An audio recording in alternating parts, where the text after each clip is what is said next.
I literally had my mic like rotated in the opposite direction. I was like, huh, I got everything set up. I'm good to go. We're all set to mini paint. Mike's pointed in opposite direction. My bad. Good thing I noticed that near immediately. Hello everybody, welcome to the stream. Today we're gonna be working on a Rogal Dorn commission I got from my buddy Caboose. I'm actually extremely late getting to this because, well, this is the only defense I have, and it's not a good one, but I'll still use it. My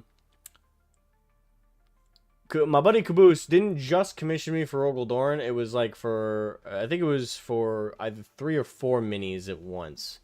And I got the first one done. I also got that one done late. And then a bunch of stuff was happening. There was a bunch of like IRL stress. You know, lots of things were uncertain in like the country and stuff at the time. Like a bunch of stuff like completely occupied my mind and stuff at the time. And point is, you know, I am late to getting to it, and I don't really have a defense that's actually fair. So yeah. Sorry, Caboose. This is as late as it is. The only other, this isn't really a defense. This is just an actual example of like a delay though. One request he had for the mini was that Rogal Dorn had a beard. You guys know from like the memes and stuff. He's got it's not handlebar. What's that called? Chops. Chops. Yeah. Hey, Caboose. Picking up. There he is. Yeah. He requested that. Now the problem is, I don't have any epoxy putty. Or green stuff, I think is more what it's called. I don't have any epoxy, and my 3D printers have been broken for the last year. I've had the parts to fix them. It's just I have to. It's not as simple as like changing like a bolt or something. I have to completely replace the LED screen, and to do that, there's wires you have to screw with. And last time I did that, I got shocked. So I'll admit I've been avoiding having to replace them. But at this point, I kind of have to.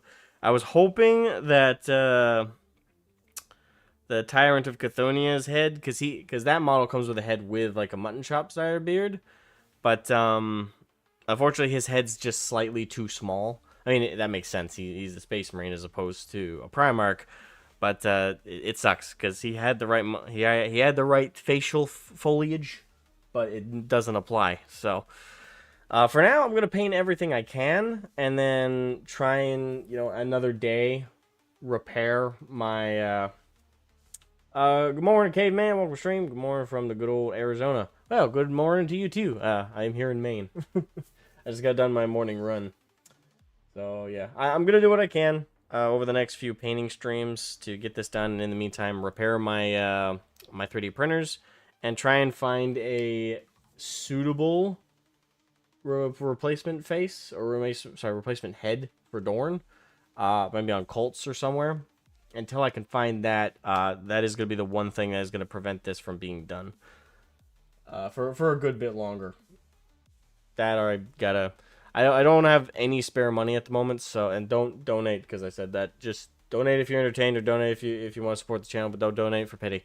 But yeah, I just don't have the money to buy any green stuff. I mean, yeah, it's only a $15 purchase, but I just spent a lot of money on Christmas gifts for my family. So until my next paycheck, which is next week, I can't make any frivolous payments outside of food.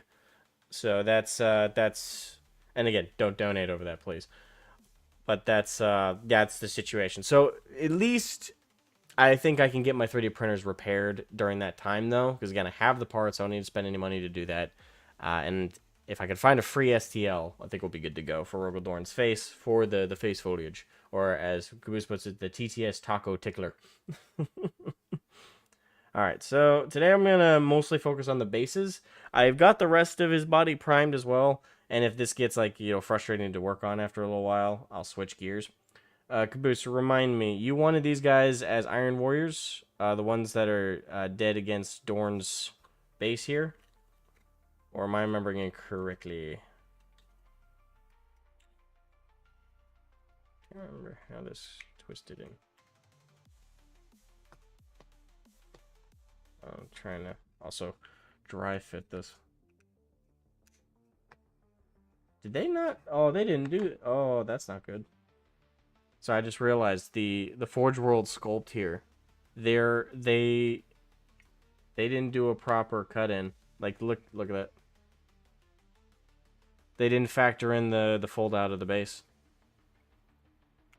And if I really push, I feel like I can put the base in, but I might damage the smaller base for him. Why didn't they factor that? That's not good. Yeah, because this is how it's supposed to go in. See that? It's supposed to go in that way. Okay.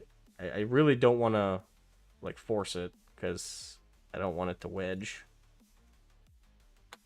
Why did they do that? It's just slightly too small. And they could have expanded it, like, maybe, like, 0.2 more a millimeter. Like, maybe, like, a millimeter or two more on the diameter of this. I hate it when they do that.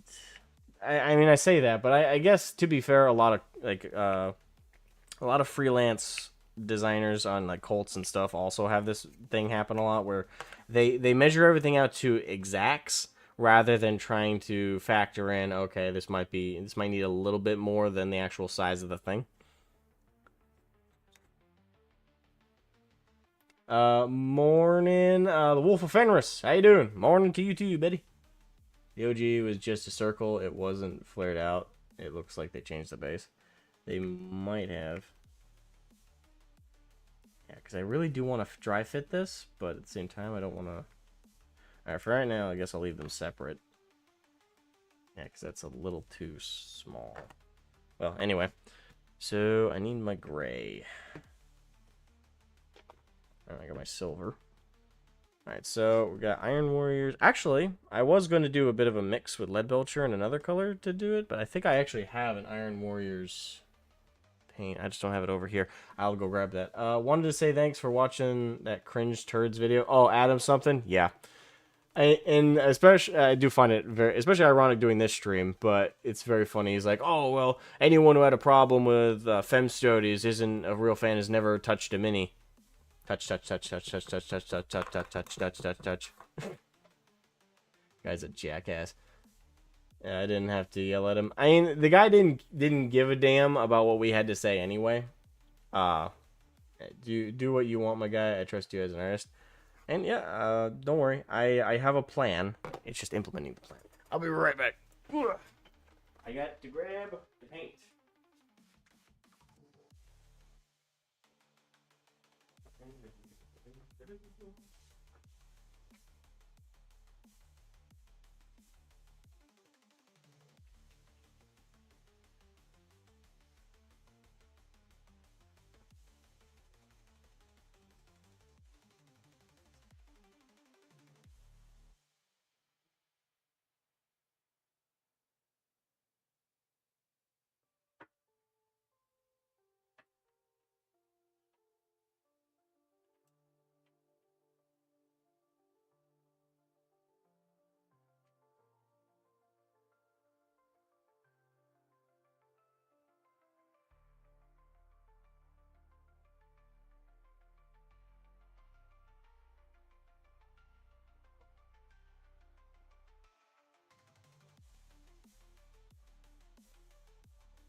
Sorry about that. Yeah. Hey, Nico, will you fortify this miniature? Yes, I will be fortifying this miniature over some time. Alright, so I have a bunch of paints right off screen here, but of course the paints I immediately needed weren't the ones I had grabbed. So that's how that goes. Ah. Alright, needs more Dead Iron Warriors. I mean, they could only fit so many on the base, right? Welcome, Sindri Tepek. Or Tepek. I apologize if I didn't say that correctly. Dead Iron Warriors are the best Iron Warriors. I agree. Then again, I am biased. I am an Imperial Fist fanboy. Well, Black Templar fanboy, Imperial Fist enjoyer. And Rogal Dorn supporter through and through. Okay. Honestly, to an extent, every time I do a Zenithal highlight, sometimes I'm like, could I get away with leaving that? But, in all honesty, I probably can't. Yeah, because even though it looks pretty good, I could try and apply some washes, make it look like powdered stone. I don't know. I'm kind of muttering to myself right now. But I think I have a plan here. Ready. Iron baby. Hey, guys, get another one. We missed. How many of you guys know that fan animation? I mean, I would hope most of you, but just in case.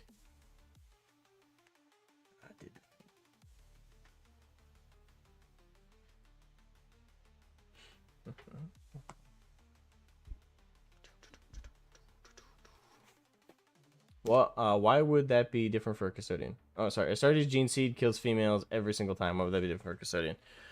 Well, to be fair, we do know that the process to make a custodian is very different from making an Astartes. They're handcrafted. That's been the term, and it's always been interpreted that what the Emperor did with them is each individual one, he spent, like, a hyper-focused amount of time of, like, enhancing them in every feasible way to the absolute extent he could push it. That being said, that in no way means that it's a process that's more applicable or applicable at all to women. And I don't think logically you can say, like, oh, Custodes are more complex and more advanced than Astartes, therefore it makes sense that a woman could survive that than Astartes. Like, internal logic as well as real-world logic. No matter how you look at it, that doesn't make any sense. Like, it's a more complicated process with more intricate work to be done around it, and somehow that's more applicable to the female biology than the gene seed and Astartes. This, again, it doesn't track, but that's, again, if you use logic. Typically, when you talk to, like, leftists or the woke, they don't operate on logic. Logic is their antithesis. And you also notice that they don't try and work within the rules of the universe. They try and say, oh, this thing isn't explicitly said, therefore we can do it.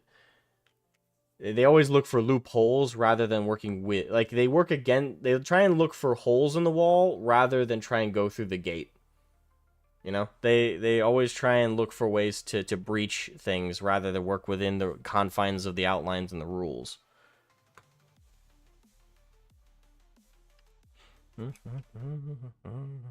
Hey, Con.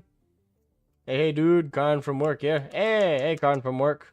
Is Con from work the same as Con on his free time? If so, I I envy your coworkers' time in watching you deal with customers.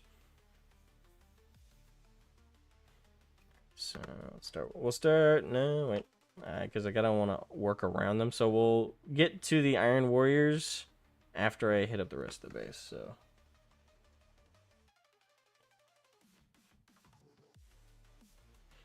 Actually, yeah, this will be faster.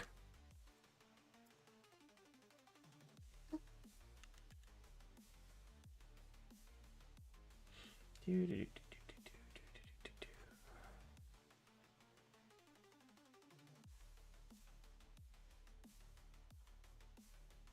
want a darker shade than that stone wall. Just slightly darker.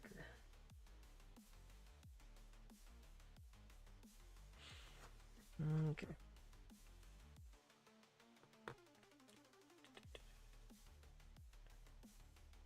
So yeah, I'm going to hit up the stone elements first, the exposed stone. Then I'm going to hit up the dirt on top of it. And then once that's done, basically, whenever you mini paint, and this is just me, I know most of the people who watch me they're hobbyists. You guys know this stuff already. But on the off chance someone new is watching, or you're less experienced, rule of thumb, whenever you're painting a miniature, always work in reverse order of how things are. And what I mean by that is, whatever's at the bottom of all the details, whatever's like the base, if you will, the foundation of everything, start with that, because usually that's going to be the most expansive color. Usually that's going to be the most prevalent color and prevalent detail.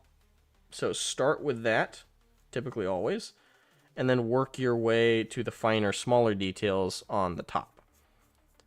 So you kind of work in reverse order of how things are viewed. Also, if you do it that way, the first steps, boom, boom, boom, boom, you slip, you nail everything out. You're a lore guy, but I appreciate the art and hard work. Yeah, no problem. Oh yeah, that actually reminds me. So for those who've seen my community post responding to Adam Something's community post, under it, I still can't tell if the guy was trying to defend Adam Something. Well, he was effectively. I don't know if he was necessarily a fanboy of his that had come over, but a guy came in and said, well, to be fair, because Adam Something's been playing the whole show me your minis blood, or show me your minis dude thing. Because he's basically saying, oh, if you don't have miniatures or you don't show your miniatures, your opinion is less valid than mine. And if the topic in question that we were all talking about was restricted to the tabletop game and the miniatures, then I think that's fair to disregard people's opinions if you on the tabletop game and miniatures, not the lore, not the setting.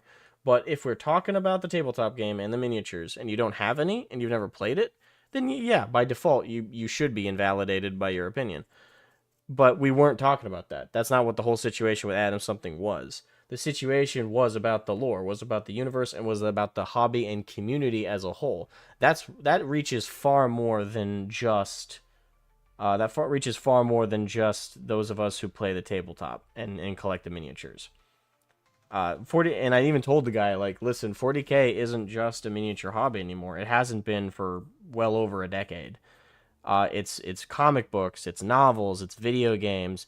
40K has been more than a tabletop game for a very long time. The tabletop game is still the core of the hobby. It's still the central point that everything was built off of. Absolutely, and I do think people who play the tabletop tend anyway to be more hardcore fans and tend to have not more necessarily more legitimate opinions, but they have more informed opinions. Not always. I've met people who play the tabletop who don't know a single thing about the lore. Not many. The vast majority of people I've played, on the board with and stuff, tend to have gotten invested because they read the books, because they've collected the miniatures, because they've got into that aspect. But by no means do I think that inherently, if you collect the minis, you paint the minis, you do that you are objectively more, valid in your perspective on 40K as a setting and as a community and as a hobby maybe. But again, as a universe, than someone who collects the miniatures. It really comes down to, in those categories, it comes down to your knowledge base of the setting, not the miniatures. All I got from your community post regarding this statement was he needs a free Thunderhawk ride. Adam Something needs a free Thunderhawk ride? No. Unless you mean like to drop him.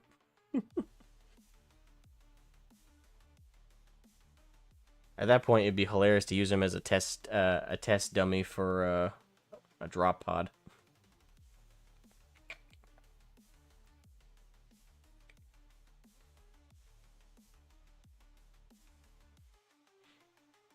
But nah, 40K has been more than a miniature hobby for a long time, and it's very juvenile for people to try and say, oh, well, if you don't collect the minis, your points are invalid or don't apply. It's just, it hasn't been that way in a long time.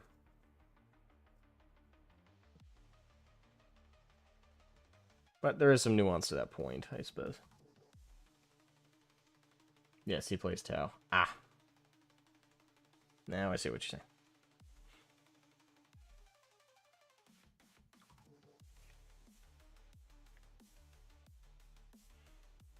I was actually, in all seriousness, I was surprised he had any miniatures. I doubt he made them or painted them.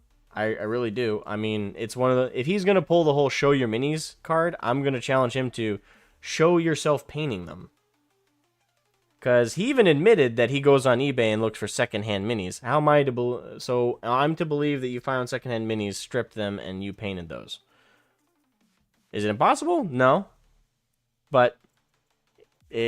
I doubt it. Granted, we doubted he had miniatures to begin with.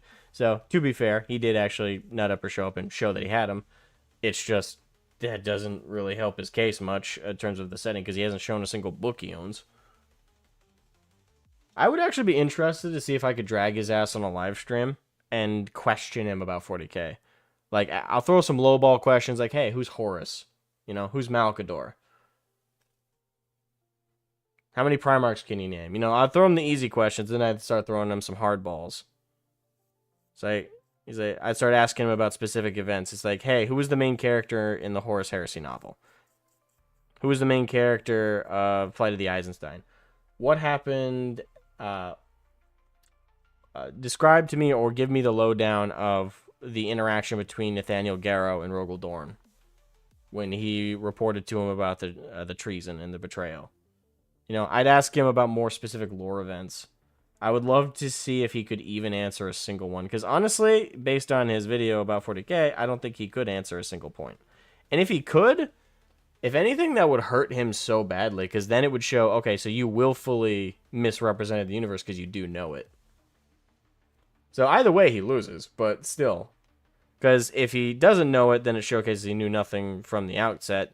If he does know it, then it shows that he intentionally lied and misrepresented the universe that he is familiar with for political brownie points.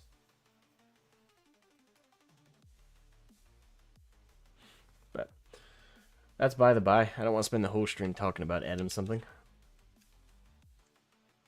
Ask him what the most forgettable Legion is and why their Primarch likes it that way. I mean, there's forgettable in-universe, and then there's forgettable outside of universe. Most forgettable outside of universe would probably be Iron Hands. Yeah, pretty handily. Most people forget them. Unless you're one of two camps, and I've said this all the time. You're one of two camps. You're either you don't fucking remember them at all, or you're a hardcore fan of the Iron Hands. I don't see an in-between. I've only ever seen the two. It's like, hey, what about the Iron Hands? Oh. Shit, who are the Iron Hands again? Or it's, hey, who are the Iron Hands? All right, I'm going to sit you down and give you a 10-page essay explaining exactly why they're the best Legion and why it is criminal that they're so underrepresented. And you're like, ah, shit, I lit a stick of dynamite. White Scars? Now, the White Scars aren't forgettable. Actually, weirdly enough, their popularity is struck up lately. He's an eBay player? Yeah. And which is ironic, by the way. He's like he's talking mad shit throughout his videos, like, oh, you know, none of these guys actually, play Warhammer. None of these guys actually have touched a miniature, or like they're not, like, implying that we're not GW's customers. Yet he himself admits in the video he's not a GW customer. He doesn't buy from them. He buys secondhand. Well, granted, he didn't admit that in the video. He admitted that in his community post, though. It's like, okay, so you're not. So what you're saying is GW shouldn't listen to you. Because you don't buy from them. You buy from people who already bought from them. Granted, a lot of us hobbyists do. But at least in my case, and in most hobbyist cases, we bought a shit ton from GW at one point, and then when we got smart about it, switched to eBay because GW priced us out.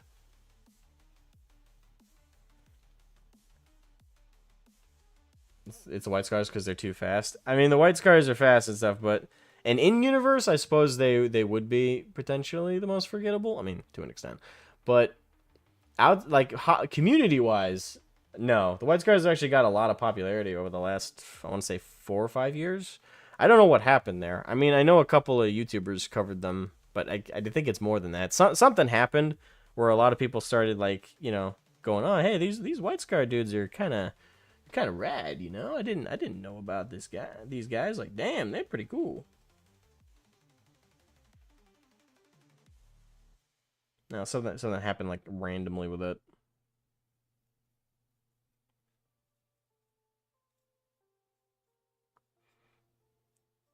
Of course, the most popular faction and most memorable, unfortunately, is the Ultramarines. Of course, I fucking hate the Ultramarines, but that's me. Granted, my hatred for them is 99% because of their Primarch, but I feel like that's fair. Yeah, the Iron Hands are cool during the Heresy for a while, to men anyway. Hey, it's Okay, thank you. I'm not alone.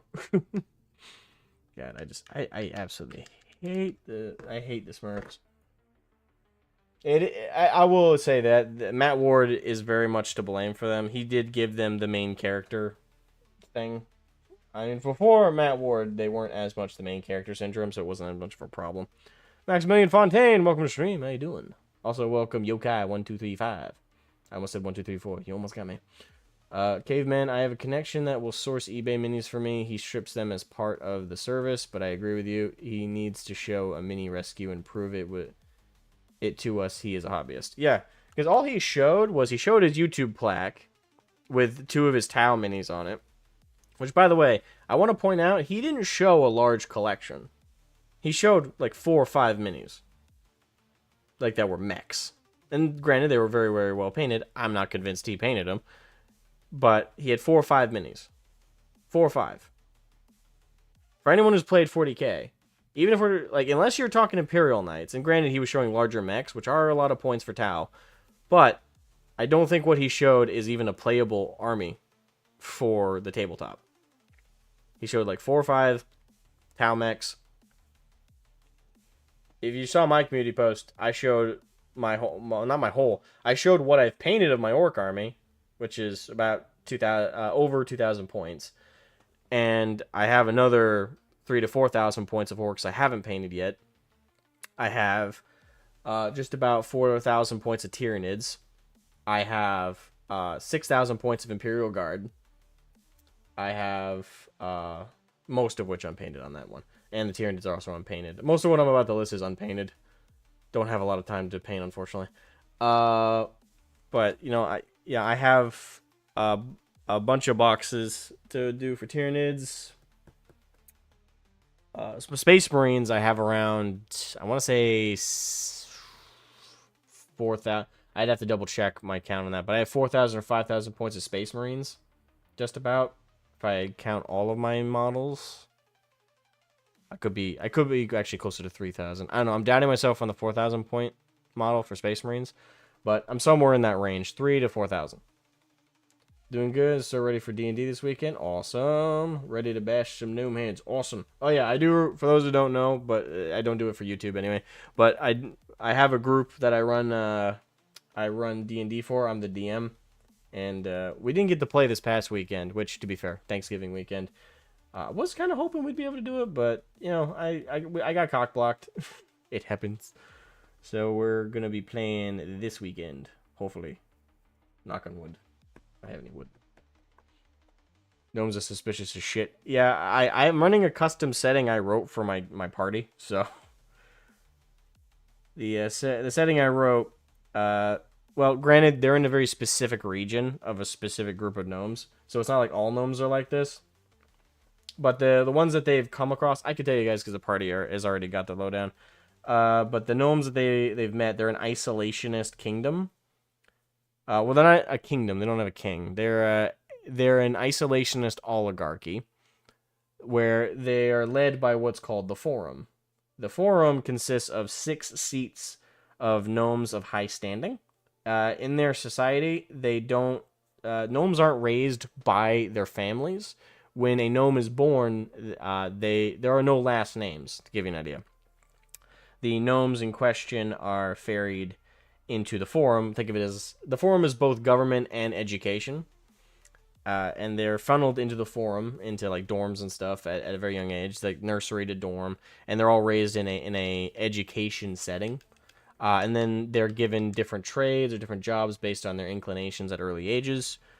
So if like, oh, you're a very talented craftsman, we're gonna make you an artificer. We're gonna make you a blacksmith or this or that. Oh, you're very talented or very have a knack for the sciences. Okay, we're gonna make you an alchemist or a medicine worker, that kind of thing.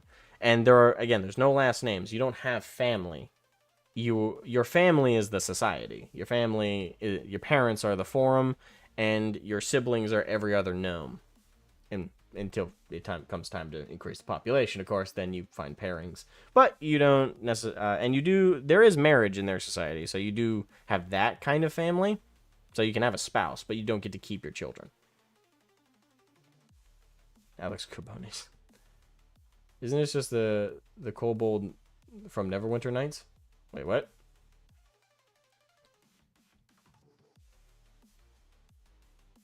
I want to make a kobold character based on Alex Jones. So more traditional kobold from D&D, or what kind of kobold we talking about? Because I got a very funny image in my head when you said that. He gets sued for 1.5 billion silver for fake news. Good God. If you do make that character, I would love to see a clip of you role playing them for like just a couple seconds. They're turning all the frogs gay. It's like, okay, easy there, Rexy kobold. I don't know what you call him. Is there like a name playoff of Alex you could do that would sound fantasy-ish?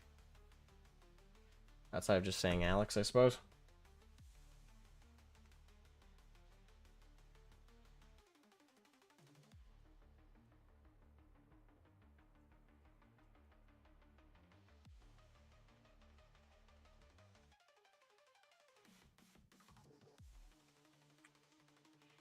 There we go.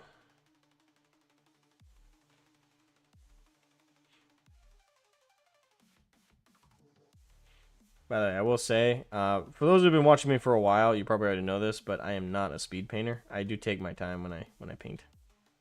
So a little bit of prior warning on that front.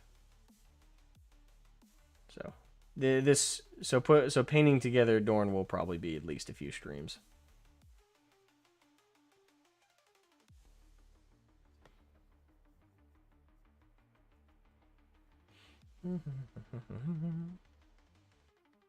Deacon Scale Singer. He's a kobold bard. Ah, okay.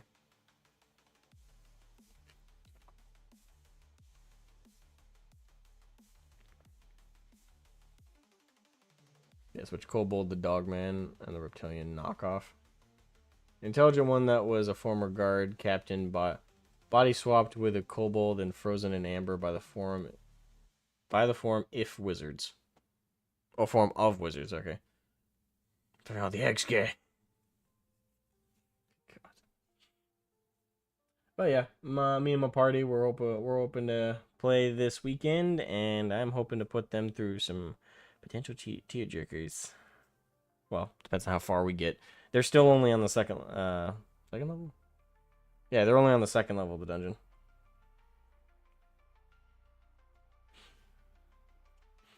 Oh yeah, I forgot to elaborate further on the Kobold Society for those who don't know. So I've explained how the kobolds work themselves.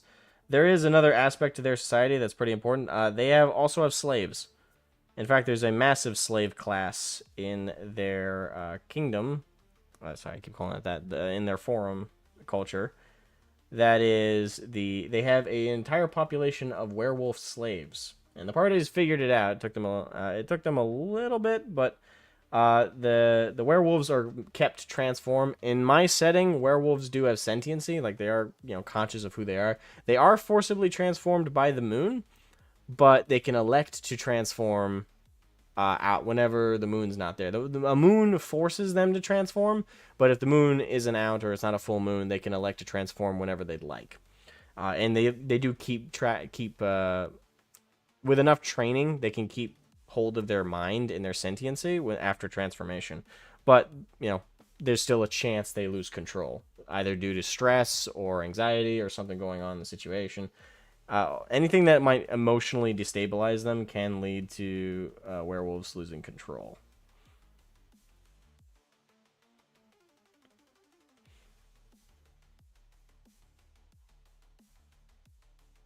But yeah, they have an entire slave class of werewolves. You would have punch a wall if you finish watching Adam's video. Well, I did watch the whole thing on my own time before I made the video. I effectively did. I just didn't see a point in putting the whole thing in the video, in my video coverage of it. It really was just not worth it. Granted, there is the meme part I wish I had left in my video, because that was fucking retarded. Like, seriously, him trying to claim that, these people who are memeing, well, they themselves don't realize that they are, they're doing this, that, or the other. It's like, you fucking, really? The Schrodinger's meme thing. Like, that is the stupidest shit I've ever heard. That was the stupidest shit I've ever heard.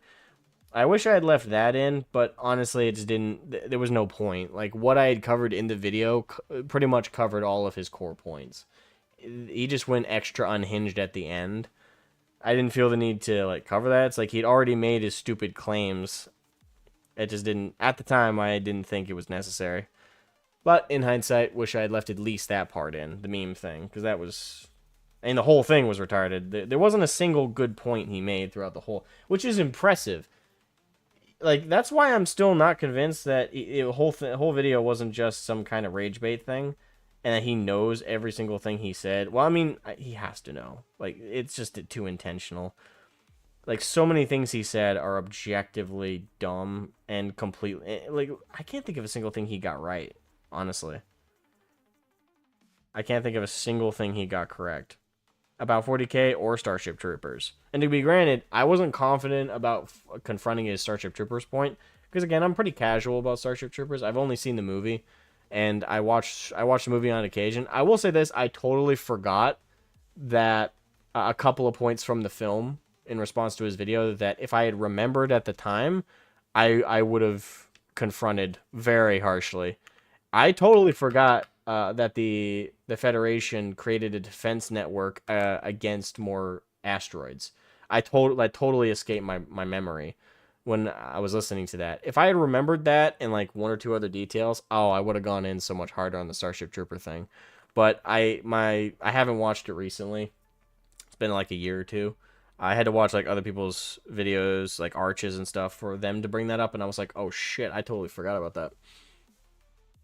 Is this the Adam something video? Yeah, yeah. It's gonna come up a couple times in this stream, and I'm assuming a couple more.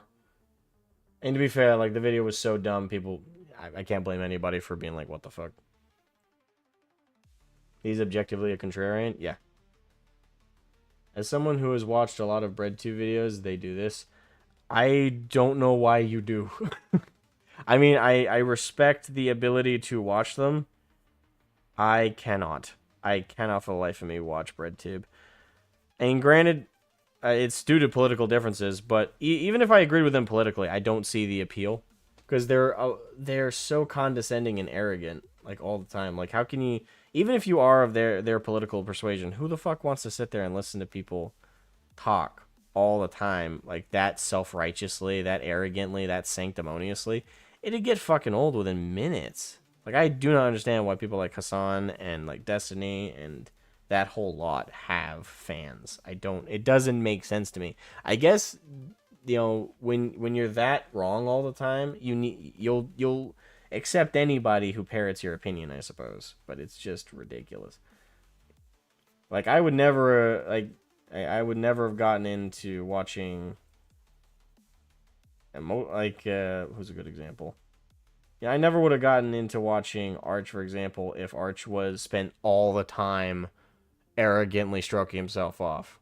Like, I never would have liked Arch's videos if Arch was like that all the time. I never would have liked Sargon's videos if he was just always constantly, like, stroking himself off and acting like he had this, like, highly developed brain and everyone else was lesser. Or ooh, you just didn't match my education. You know, like, I would hate watching them if that was my experience. So I don't even know why leftists like watching them. But I suppose the power of having your opinions parroted back at you just matters that much.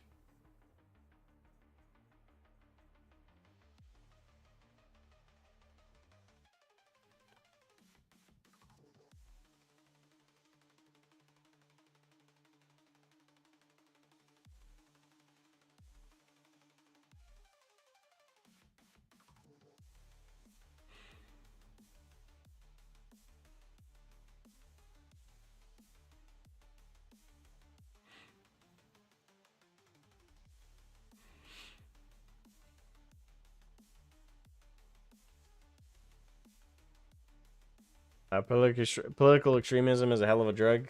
That is true, I suppose.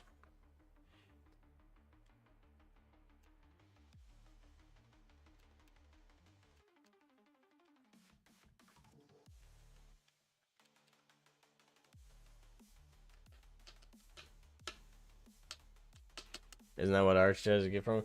No, I mean, I wouldn't say that. Arch doesn't come off all the time. It depends on the topic. Arch definitely comes off as arrogant depending on the topic. But what I would separate Arch with from, like, let's say again Destiny or Hassan is there what differentiates like true arrogance and confidence is the way you approach the issue.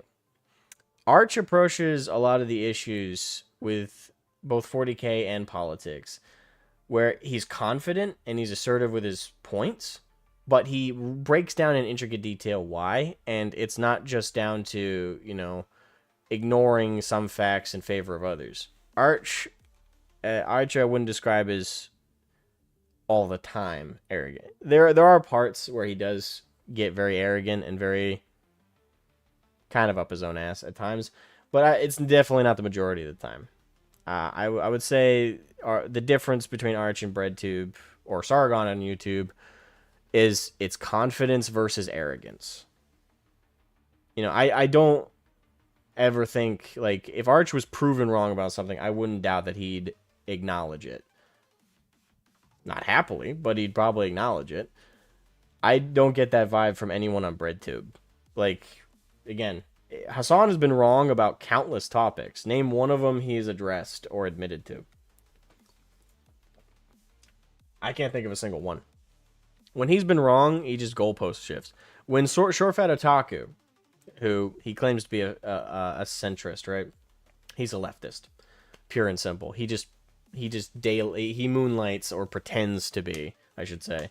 He pretends to be a centrist on YouTube, but in reality, he is a hardcore leftist. Would he admit he's wrong? No, we have direct proof he wouldn't admit he's wrong.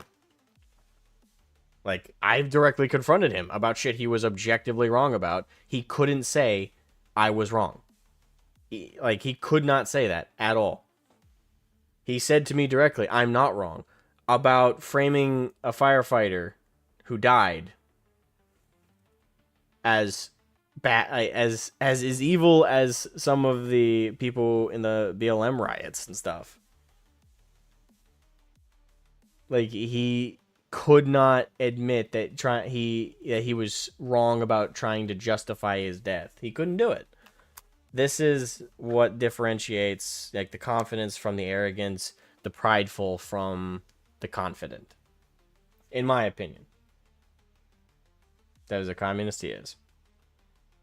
But like I said, I don't want to weigh down the stream talking about these guys the whole time. Like, as it is, like, I was cute. I eyeballed the concurrent viewers. They went from 11 to 4. So I think plenty of people don't want to listen to this the whole time. So let's talk hobbying, all right?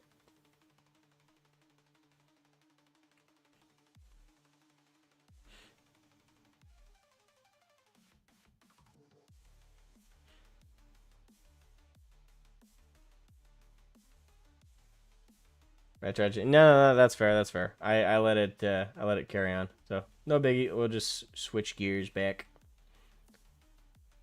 So on a more positive note. All right, there we go.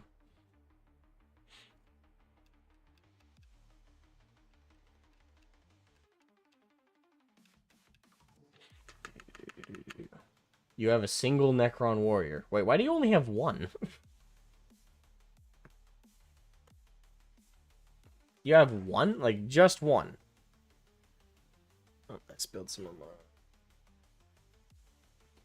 I gotta grab some paper towel. I spilled a little bit. Actually, I'm gonna switch this water out because it's already getting really thick with paint.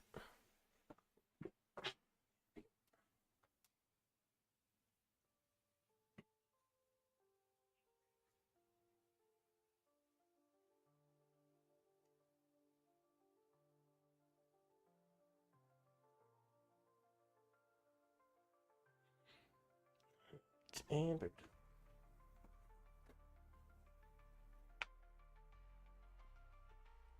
Alright, there we go.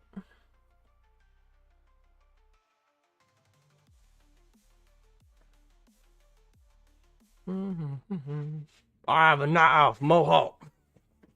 I still still to this day my favorite commercial for World of Warcraft back in the day was what was it? It was a Toyota truck. I'm trying to remember the name of it, but it was like a Toyota Tundra or something. And it's like, did you see me let down the law? I am the lawgiver. Oh god, still my favorite commercial of World of Warcraft back in the day. My dad found it on YouTube, and we were all playing, WoW together. And my dad like calls us all to hit, like we were all in different rooms. I'm playing it. I'm playing in what I called at the time the den. It was like our downstairs basement area. And my dad's like, all right, you gotta come see this. And the whole family, I mean like my mom, me, my sister, and him all went to his office. And he pulls up on YouTube that commercial for the Toyota in the World of Warcraft commercial. It's so fucking funny. Hold on, maybe I can find it for you guys. Hold on. Let me show you if I can find that commercial, because it's still so fucking funny. All right, World of Warcraft.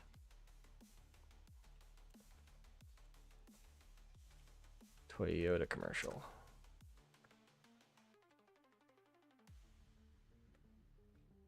All right, I think this is it. Wait, hold on, is there a better version? I think this is a better version. All right, let me switch gears here. All right, where's my display capture? All right, so this is the this is the commercial that to this day is still repeated and quoted line for line in my household. I've gone ahead and equipped my Epic Axe, switching to explosive arrows. Yeah, I'm gonna equip myself with a little, Four Wheels of Fury! No way. There's no trucks in World of Warcraft. Let's do this!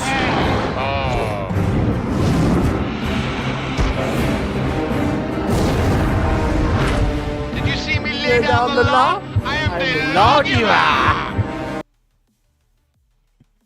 Fuck me, man. I still love this commercial. Like, if there is one commercial I will remember on my deathbed, it's that fucking commercial. Fucking A, dude.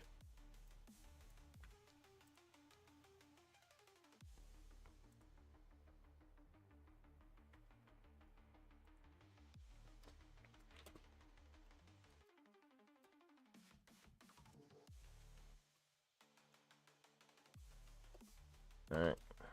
Sorry, my girlfriend just messaged me.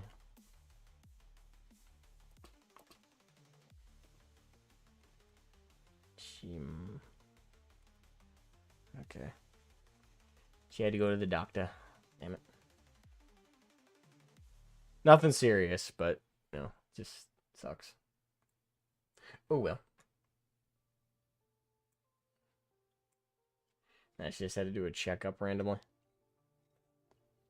That's incredibly goofy. I love it. Yes, that is back. Yeah, she's all right. It's just she thinks she might have the flu, so she's getting checked. So it's nothing like, surgery is not involved or anything like that. So, it just sucks because I won't see her later because we work at the same place. So, as she's morning shift, there's DMs. I sent you a picture of your little dude. Let me check my DMs. Yeah. Ah, yes, your Necron. You haven't painted him. You need to paint him. You see, but wait, did I miss it? Because I know I asked earlier, but why do you only have one? Which scheme should I paint it as? I mean, it's up to you, man. Like, there's dozens of color combinations and some custom ones that you can do. Honestly, like if you're going for like lore accurate, it's like it's lead belcher and like green glowing stuff. But if it's more than that,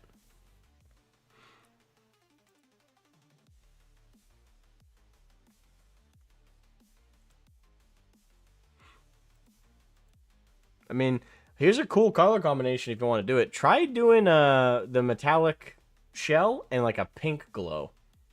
Not red, not orange, not green. Do pink if you want to go like special and fabulous. Maybe do like a disco design if you feel confident in doing that. Ooh, my back. I'm an old man. I think it came with a magazine? Oh, okay. Interesting. Alright, I'm just looking him over, making sure I did all the stone parts I wanted to do. Pretty much did. This part I'm not worried about because this is going to be covered by other components. Because this right here, the reason it's so flat is because there's 2 more parts that latch onto there. Or glue onto there, actually. Just making sure there's no other bits I really wanted to... There's one little bit there.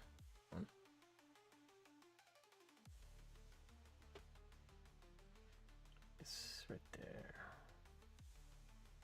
A little bit more. I gotta be quick and dirty with it. There we go. Alright, now for the mud and the dirt part.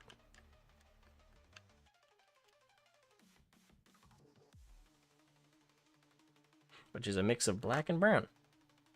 I'm gonna make him black and brown. Or black and blue, I guess is actually the term, but whatever. Disco Necron Gober.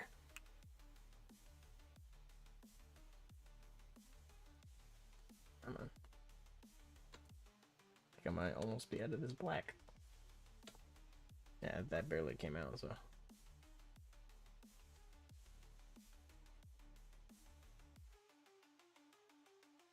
God, I hate this phone sometimes. Did it correct it? You love rusted crons? Rusted crons, if you can do it right, it looks fucking sexy. Remember seeing that as a kid? Pip Pip? Yeah, my dad saw it on YouTube and made our whole family watch it. We quoted it for years. It is gone down in this household for years. Obsessively.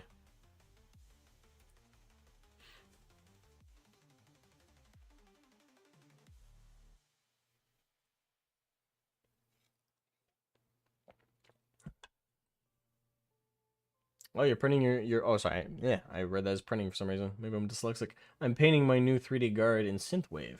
Cool. That'll be interesting. Alright, where is my...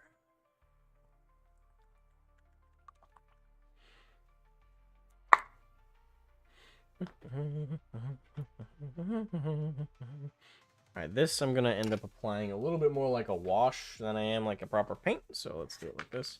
Well, actually, let me... Step 1, I'm going to do the black. I'm going to do it a bit thicker.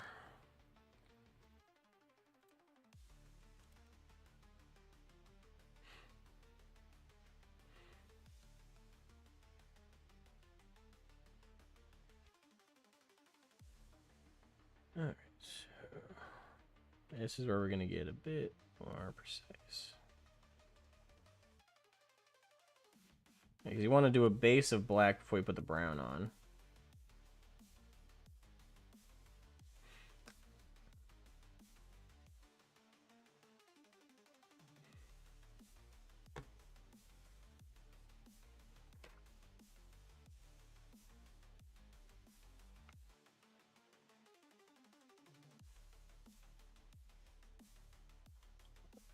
And I like to do stippling when I do this part. Margaret Woods, what's up? Asmogan. Speaking binary. Oh, shit. Hey, Wheezy. How you doing? Stopping in, fellers. How's it going?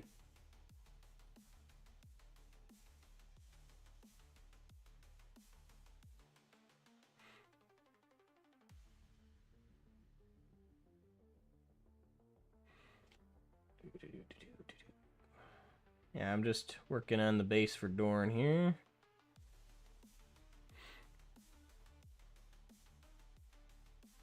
Oh, it's 3D printed from a bundle. Oh, okay. Oh, there you go. It's my statement was still accurate then.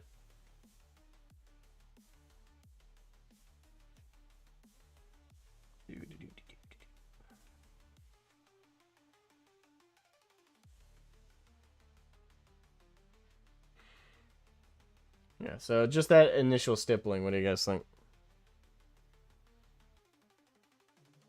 Yeah, this is what we get for a bit more of a close-up.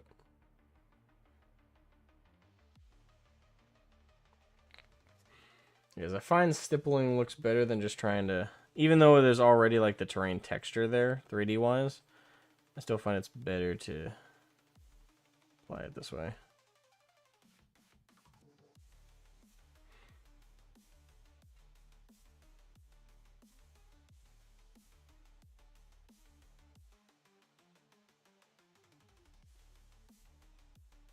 Actually, I probably should have base coated these first, because the mud's going to be over... before I keep going, I'm going to base coat the Iron Warriors before I do more of the mud and stuff, because the mud and stuff is going to act as weathering. So that's going to be like overlapping onto their armor. So let me use my Iron Warriors, fittingly enough. Gotta head out for a job fair. I hope the painting goes well. Oh, yeah. See you later, man. Thank you for stopping in. Hope to see you. Hope to see well, Saturday and Sunday. But if nothing else, at least Sunday. That has gone such a nice young man. That's Asmogan. He's such a nice young boy. He's so kind and... No, I'm not. I'm an asshole.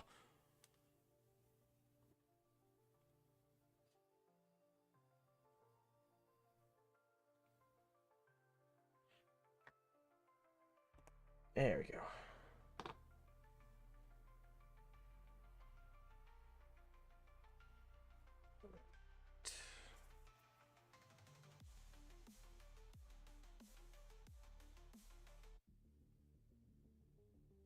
I'll tell you this, if you're talking about easy schemes to do, Iron Warriors has got to be up there.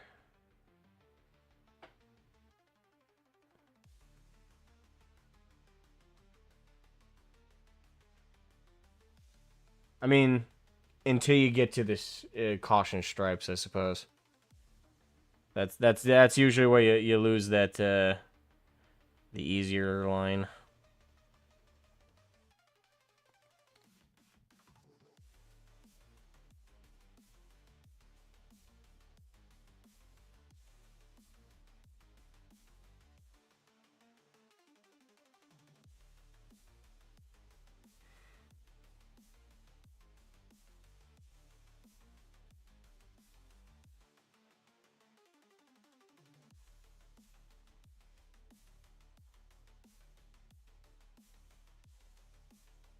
There we go.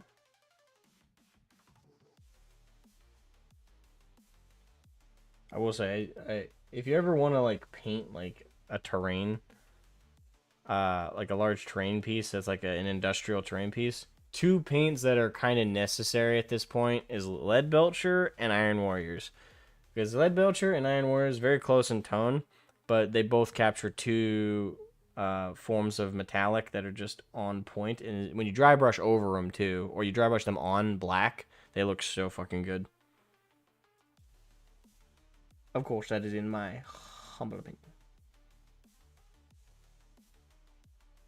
I seem to remember that being the case. The Marines Malevolent with the stripes? I mean,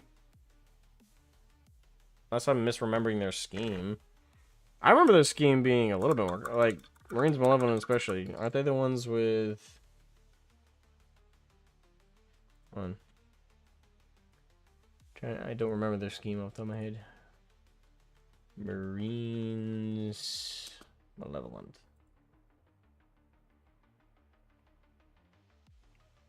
Oh, that's not the scheme I was thinking of at all.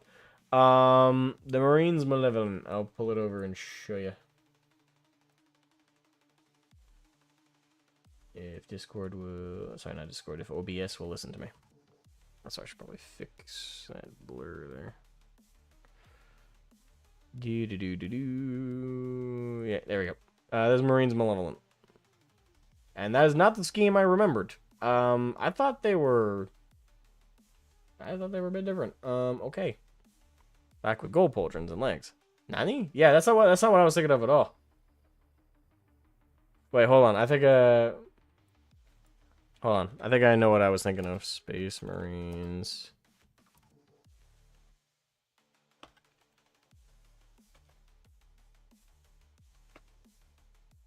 There it is. I think this is what I was thinking of when you mentioned Marines Malevolent. Yeah. I don't know why, like, when I hear that name, though, this is what came to mind. I guess technically this isn't correct. Yeah, Legion of the Damned. This is what...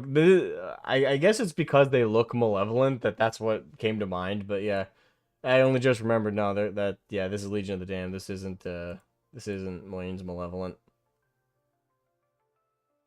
Still, if you ever want a painting challenge, that's unless you do it like this game, this has got to be the hardest fucking project to do, is doing a full army of Legion of the Damned. You can do it. I mean, I've seen people do, like, of course there's this, right? But I've seen people do, like, you know, they get 3D printed custom ones, and, like, each Marine has, like, actual flames emanating off of them and more than just the paint scheme. It's like each model looks more like this. I've seen that shit. So if you ever want a project that's going to take you a lot of practice and time, it's this shit right here. Like, this looks so fun and looks so cool, but I don't envy doing a whole fucking army of it. I really don't. It can be done. I've seen it done.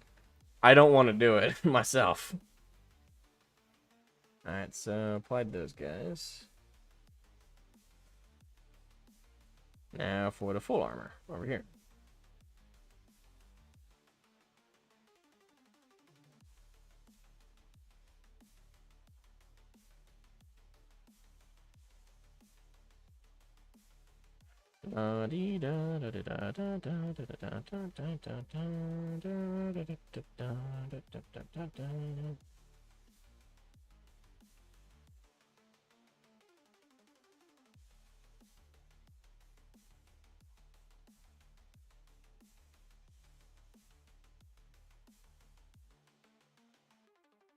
It's going to be a bit of a challenge. I'm going to try and do the caution lines right there. Let me adjust that. There. Wait, has it been blurry like that the most of the stream with me holding it up? Because I thought it was fine when I lifted it up, but... My bad if that's been the case.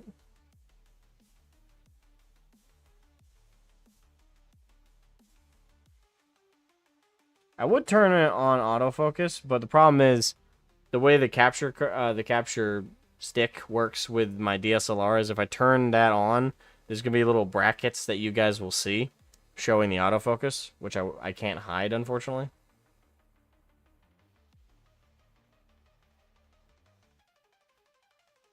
I don't want that in the way.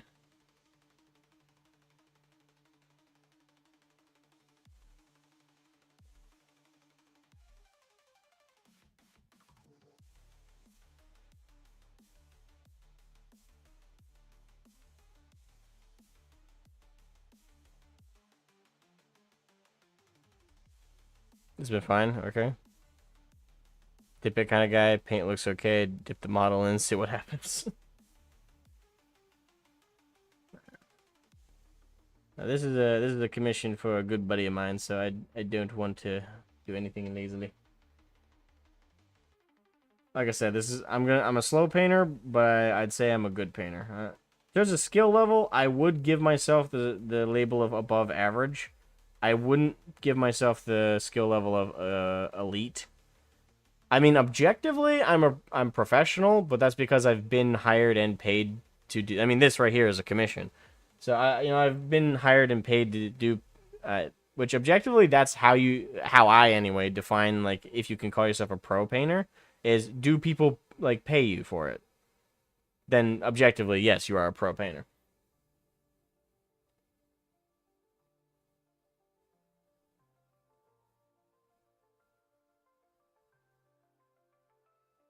It doesn't matter if like the paint job you're paid to do is perfect or even the best. It's just if you want to qualify for the term professional, just get paid to do it. Like if someone's willing to hire you and wants to hire you for it. Propane and propane accessories. Propane and wait, what? I didn't know propane had accessories. I mean, I guess the propane can itself is an accessory.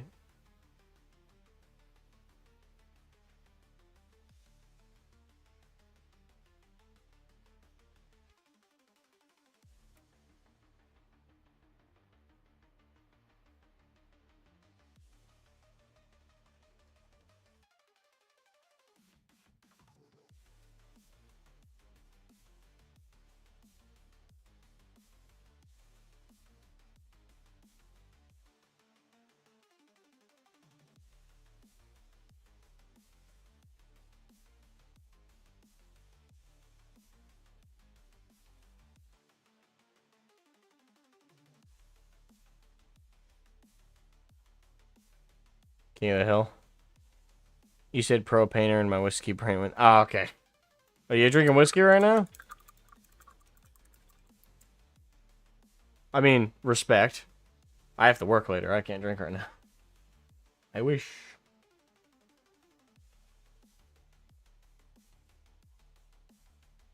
I'm not forgetting anything. Iron whiskey, man.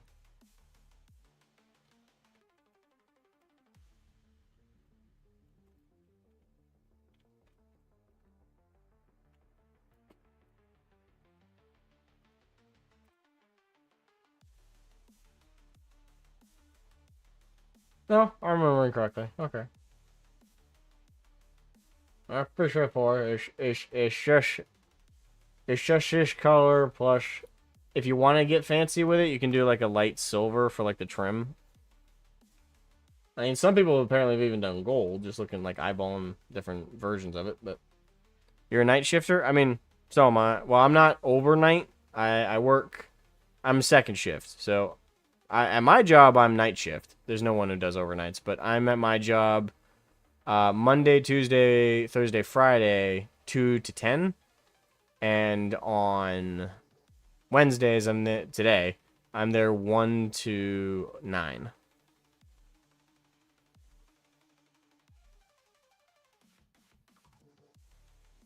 Knob Creek smoked maple is too sweet. I mean, normally like the whiskey, my go-to whiskey is if I want to celebrate something or if I want a good whiskey, I get Woodford Reserve. I love my Woodford. If I'm looking for something cheap and tasty, I showed it off the other day. It's an apple whiskey. I think it's like Edward Williams or something like that.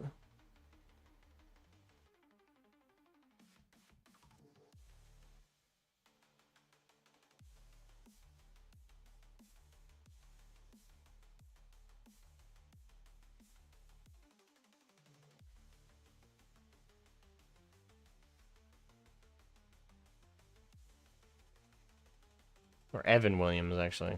That comes to mind. Trying to remember.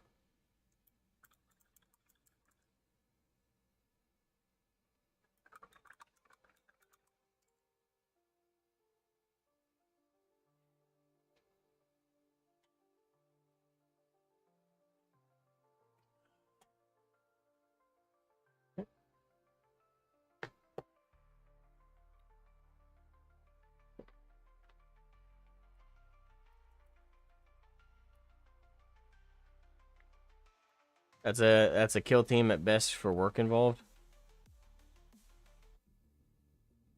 What, for Legion of the Damned?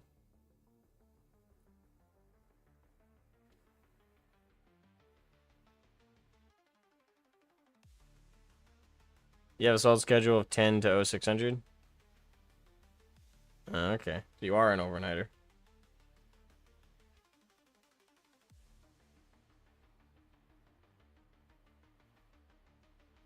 Oh, 2200 to... Wait. Is it 10 to... What?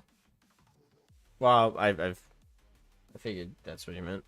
10 p.m. to 6 a.m.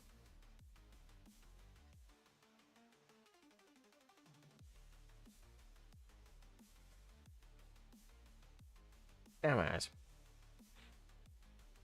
Okay.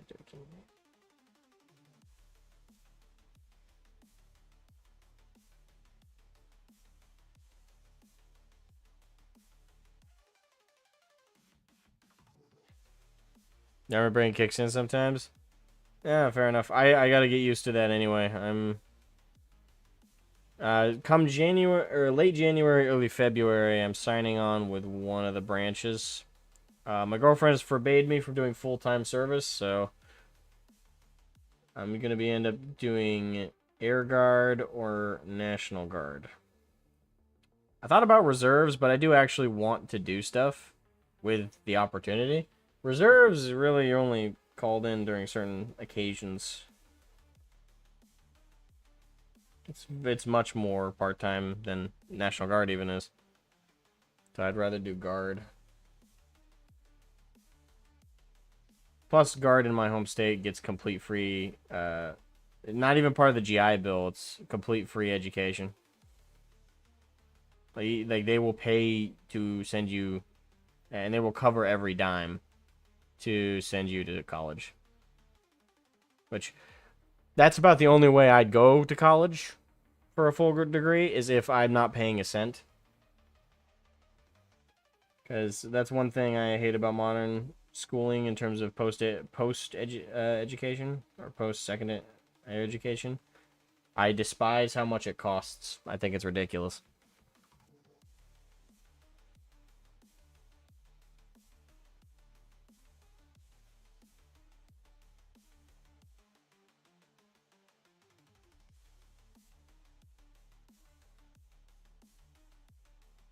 GI Bill? No. My home state has something other than the GI Bill for the National Guard, where it's separate from the GI Bill. The GI I'm not saying the GI Bill costs you money. I'm saying though is like it's not something like you have to apply for. If you're in the National Guard in the state of Maine, they will cover to send you to college for up to a master's degree and so on. Yeah. Yeah, it's a state thing. So like the state level for the guard here, they will it's separate from the GI Bill. So it's like, oh, if you're part of the guard, you get to go to college for free completely. You want to go for a master's, we'll cover you. If you want to go for an associate's or a bachelor's, doesn't matter what, you just tell them and they fit the bill. And it's separate from the GI Bill. I don't know if you can stack them. I don't know how that would work, but I know that it is separate from my state. Of course, I think it doesn't apply if you try to go to college at a state. A shiny and very dead iron baby. Indeed.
Hey Nathan, long time no speak. How you doing? Crack grenade to the testicles, probably. I mean, that's certainly how this one died. This one probably died of embarrassment being an Iron Warrior. It's understandable. I wouldn't want to be a son of Purdy either. I mean, granted, there's some pride in that. But at least Purdy's capable. Unlike certain other Primarchs. Just not gonna throw any names there. Oh shit, hold on. Ah, crap, I missed that. It's always one thing. Always something. I totally missed it. I might be able to show you guys. Hold on. So, right there. Right there. That's a construction component from the printing process. And I thought I got all of them, but there's one right there. It's okay. I don't have to reprime anything. It's small component, but still, it's annoying. Yeah.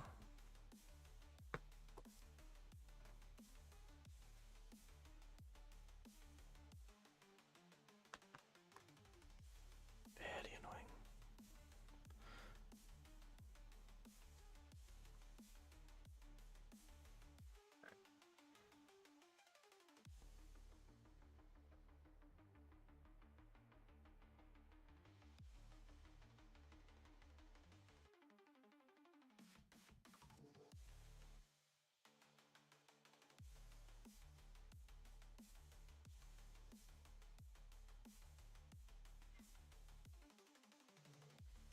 There we go.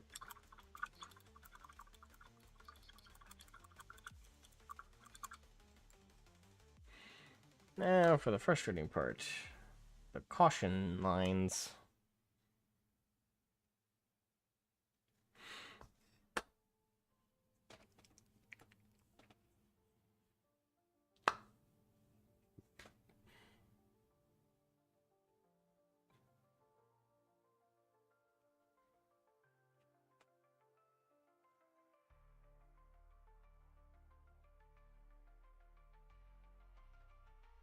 Doo-doo-doo-doo. This Primarch doesn't include present company, does he? What?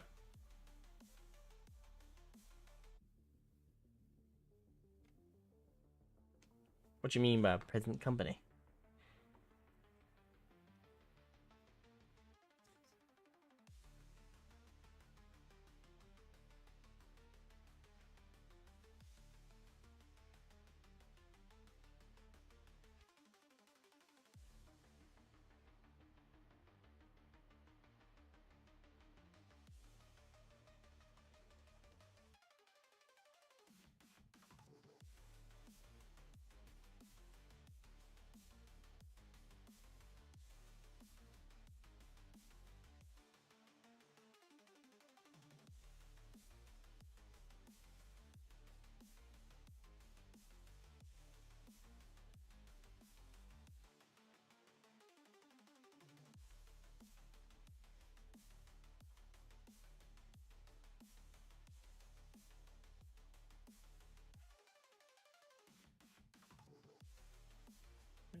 Most people would recommend using painter's tape for this. I'm trying to freeball it.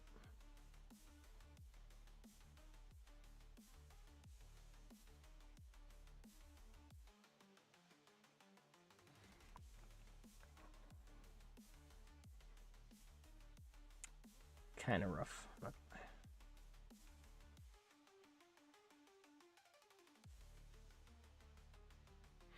But a little bit of touch up. Should be able to clean it up a bit. But no, not that it would spark if it was Lehman Russ.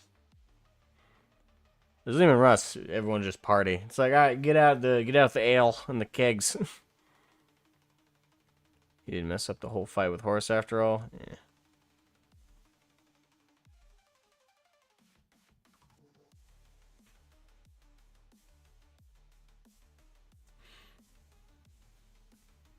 I mean, that Magnus, like, the going Bane on Magnus is fucking hilarious.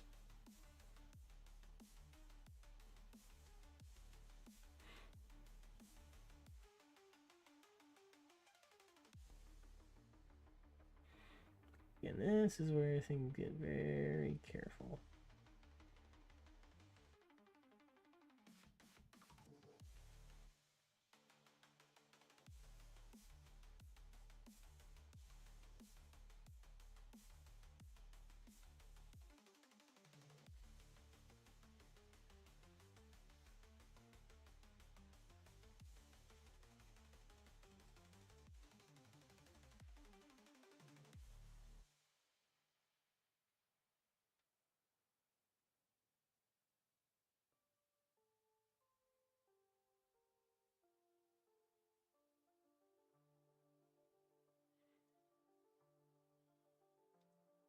The middle part is the worst.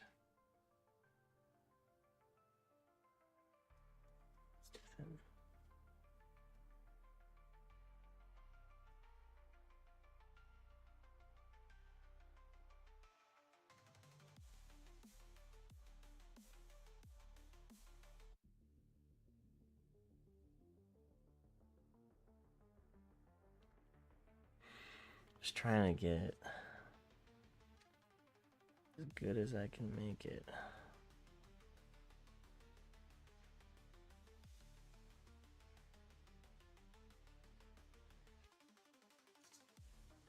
Show this angle I'm at.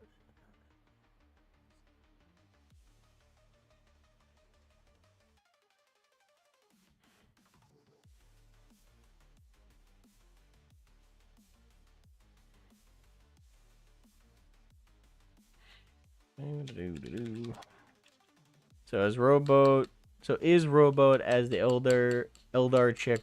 What? Nah. So is Rowboat as the Eldar chick? Douse? That mean Russ gets the goddess of life when he find what? All right, I gotta read that again. So is Rowboat as the Eldar chick? He does. Does that mean Russ gets the goddess of life when he finds her? Isn't that correct me if I'm wrong? Isn't that Nurgle's wife? Not sure if he'd want her at this point. I'm just saying. Because I'm pretty sure Nurgle's pastime is what? Giving her diseases.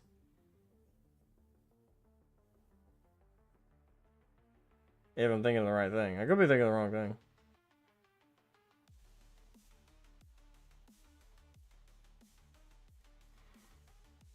Nurgle's kidnapped wife. Okay.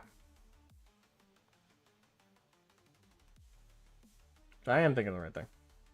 Good. Just make sure.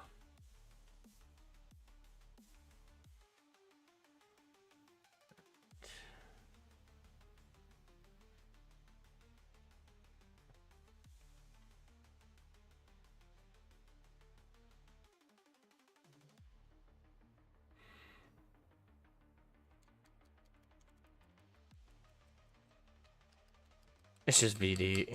It's fine. I'm gonna bang the goddess of life. I mean, again, would you want to? She's gotta be like, to be Crash, she's gotta be like a crack whore at this point. In terms of like healthiness. But, assuming with some rehab, probably. Although that'd be hilarious to try and see Russ try and help somebody else go through rehab.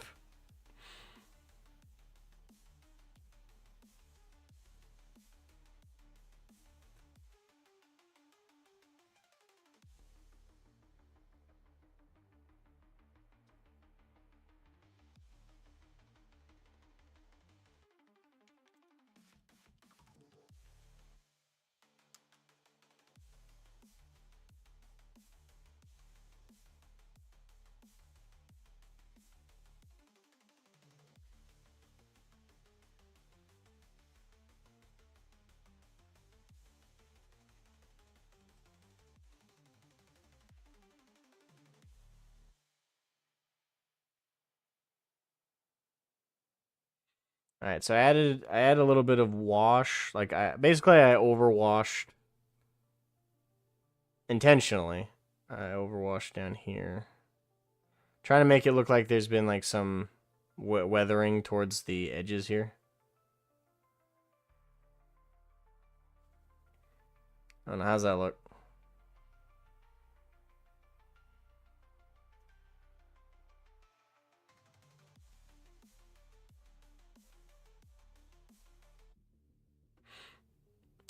Yeah, I'd like to think I'm pretty good at the eyeballing, but it depends on the day.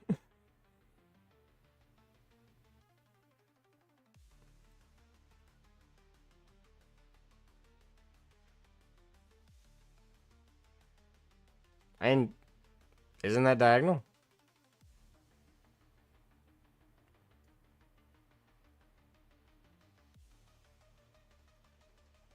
I was gonna say, isn't that diagonal? See, because it's got the curvature, goes the lines, you know. keep pulling it too far away from the camera. I think that is, isn't it?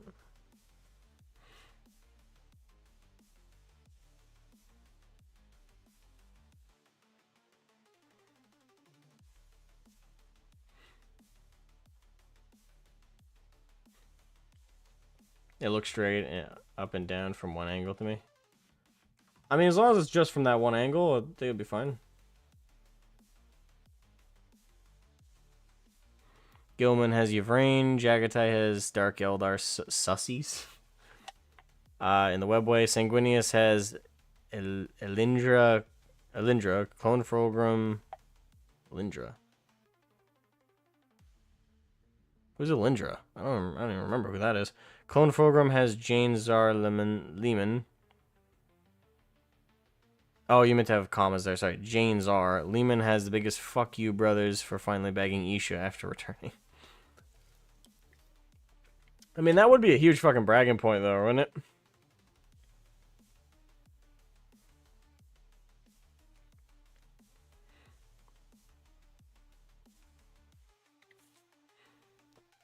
Alright, so we got the caution tape on there. Alright, so... Close, damn it. There we go. So I do need my lead belcher, which I had here somewhere. There it is. Alright. So I gotta carefully paint around those caution tapes now. Actually, you know what? I'm proud of myself. The more I look at it, the more I think I didn't nail it perfectly, but those stripes are pretty good. You know, the more I keep like looking back at them, and yeah, I think I did pretty good. Yeah, I will pat myself on the back for that one, because that looks better than I thought it was gonna look.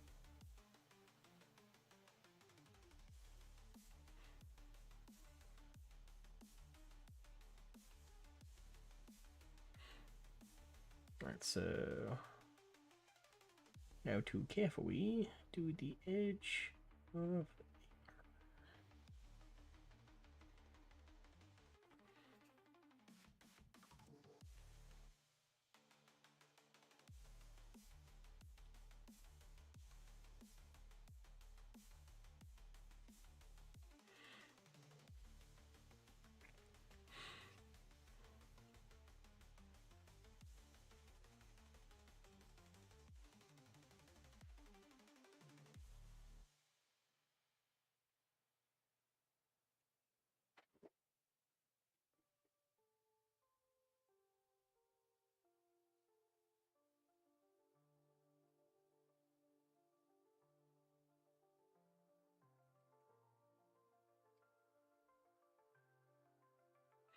There we go.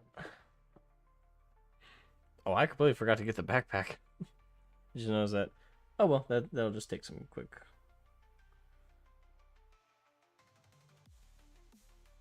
Cleanup.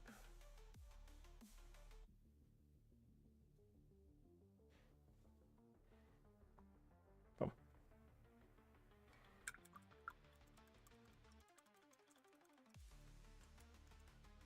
And if I'm not mistaken, the Iron Warriors had green lenses, didn't they?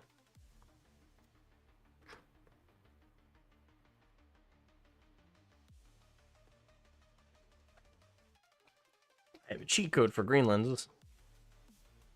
Alright, do they have green or do they have red? Let me pull it up.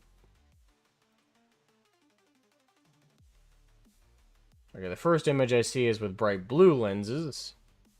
The second I see is with red. Third is with red. Fourth is with green. Fifth is with red. So it looks like by just majority rule, most people paint them with red lenses.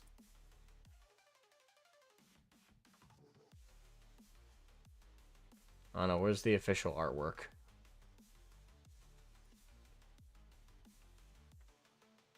Official artwork is red. Okay. So we'll do red then. And let's do pink. That would, I am not doing anything out, like, lore inaccurate unless requested to by the commissioner. That being Caboose.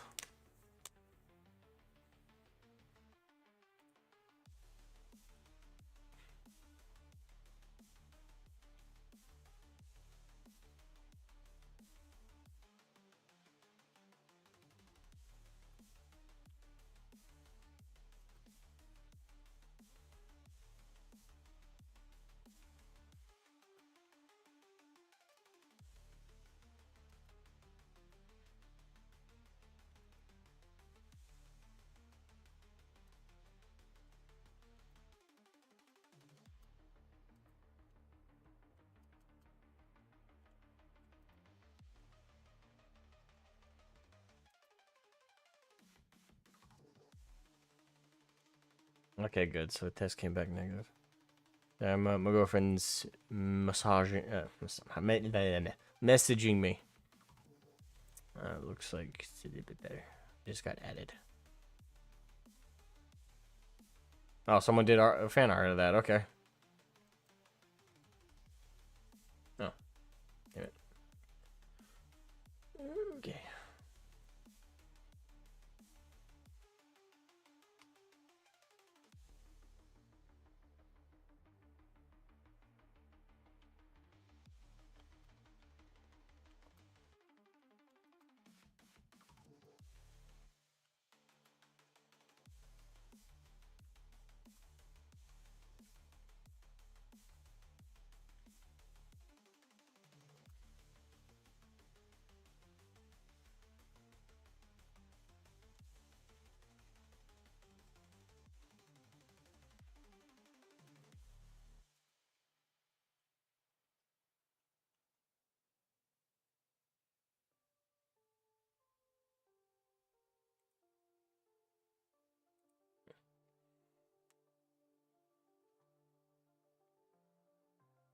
DM Caboose. Yeah, he's supposed to be. I thought he was here. And he was a second ago.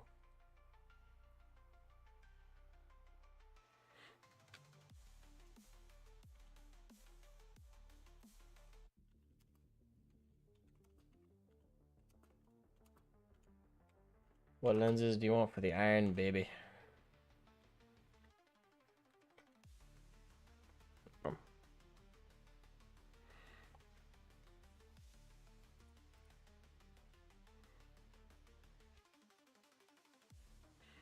We're making pretty good progress, though. A lot of the base coats are already in the bases. For the studs here, what do I want to do with the studs? Hey, Caboose, I just DM'd you on Discord, but I'll repeat the question. What lenses do you want for Iron Warriors? Because I looked it up, in the official scheme, it looks like it's supposed to be red, but people have done blue, they've done... Oh, you want to do pink lenses? Okay. We'll do pink then. And we have to... So I still need to start with a base, then, of... I do it like this. So I'm going to do a white, and then I'm going to do a dab of contrast ball red on it, and then I'm going to do a pink highlight. I think that'll sell the pink effect better, but we'll see.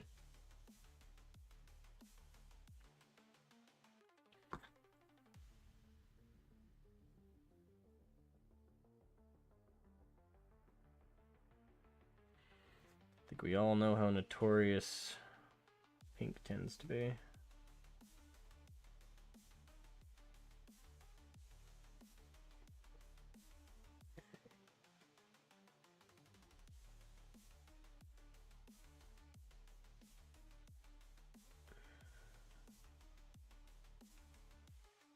Get that bled on a little bit.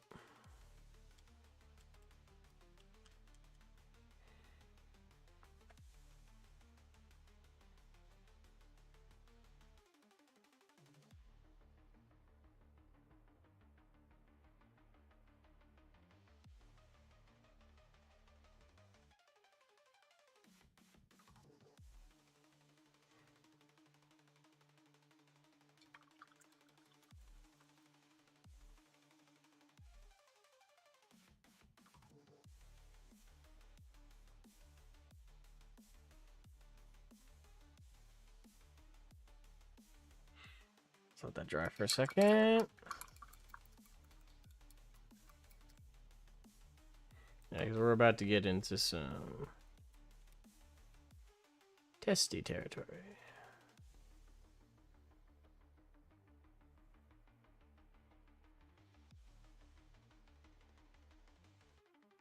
Actually, let's do this.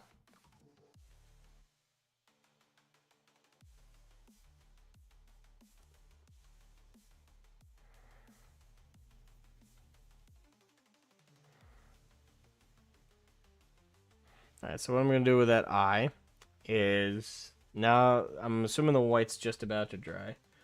And do another little dab of white on it. Then I'm going to do a little itty bitty dab of contrast paint on it, because contrast tends to make a very good effect on lighter colors like this.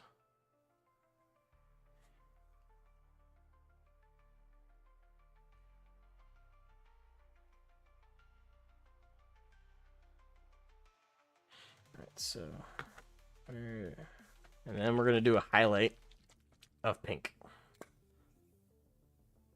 which altogether should make the effect look almost glowing. Upside with contrast is you don't need to put it on the wet palette.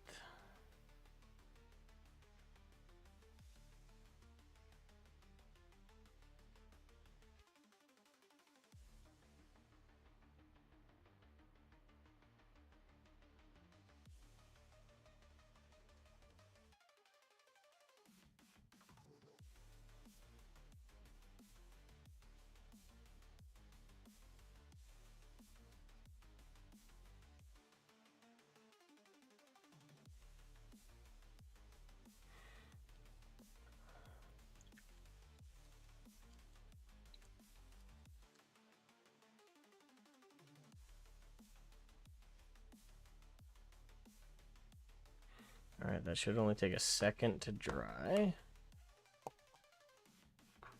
And I'm going to take a little bit of Mephiston red. I'm going to mix that with a little bit of white. And that should create a pink.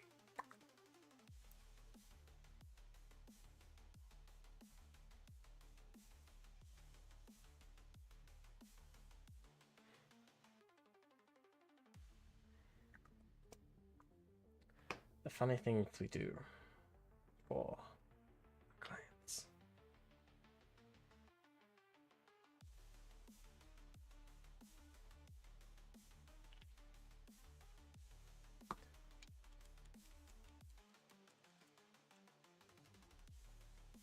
And before I do it, thoughts overall on the Iron Warrior on the base? Yeah, the more I look at it, the fact that I eyeballed that, I'm proud of myself. I just eyeballed that, so it's not perfect, so the lines aren't perfect, but for what I did for it and for the quality that came out, it looks fucking good, so I'm proud of that. Hey, Tiamat, how you doing? Welcome to the stream.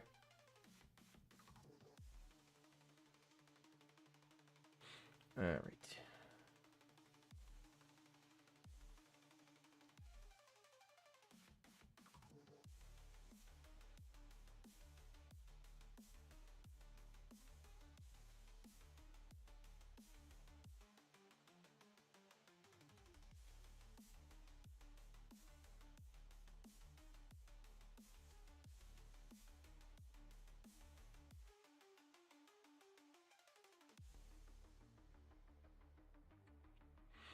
All right.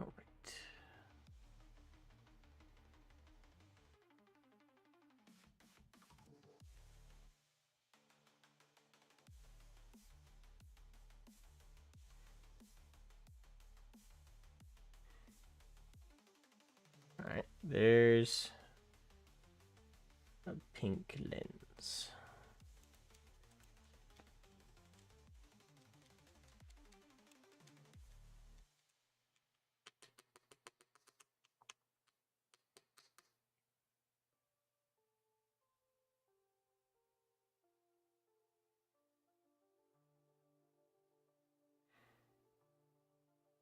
Now, the one downside is I can't get to the lens in there.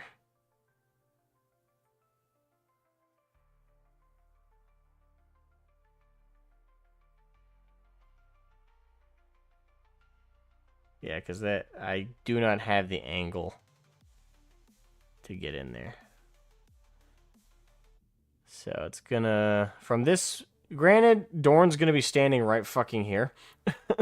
So it's not like, if you have this angle with everything standing right here, you won't be able to see that eye anyway, but still, it's a bit irksome. I can't, like, even it out. Oh well. Hopefully, it's not noticeable with Dorn standing there, and I don't have to worry about it. So that reminds me, I should finish that backpack.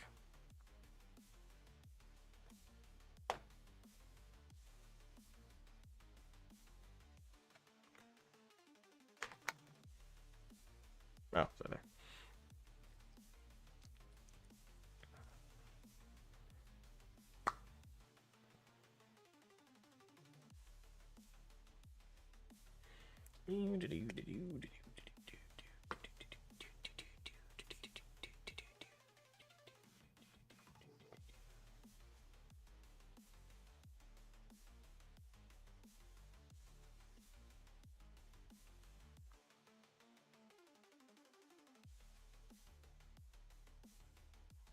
Hey, Havoc. Good morning.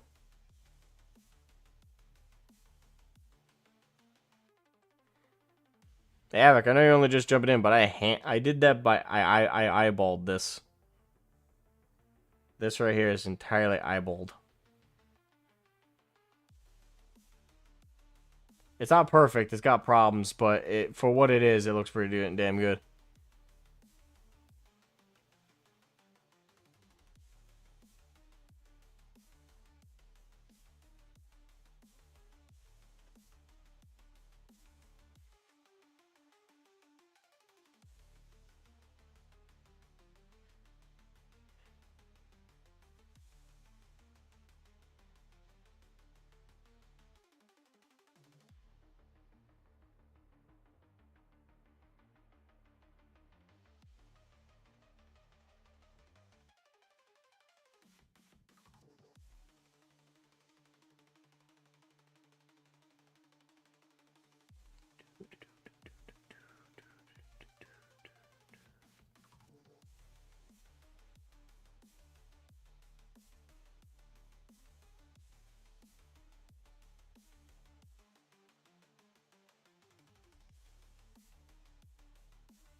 Hey, Sethra. How you doing? Looks good, thank you.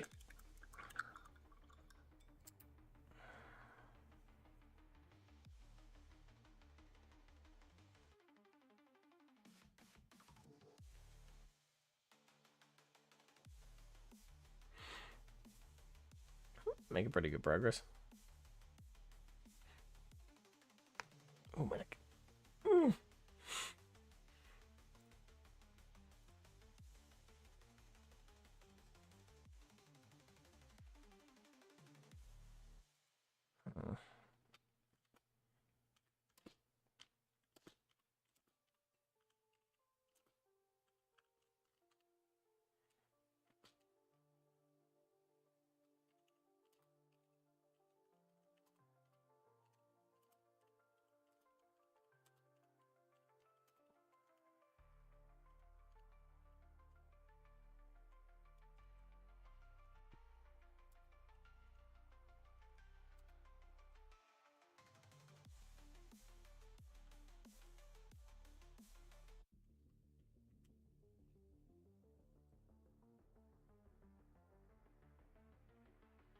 Boom.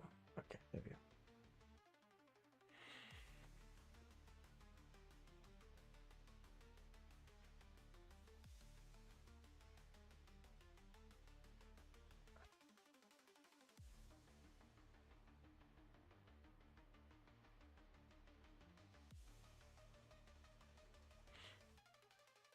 Joy Toy showed off Custodians and gave a teaser for the Night Paladin. Neat. I'll have to tell Kaiju he's big into the Joy Toys. And that's not even a euphemism. It sounds like it should be a euphemism, but it's not. Alright,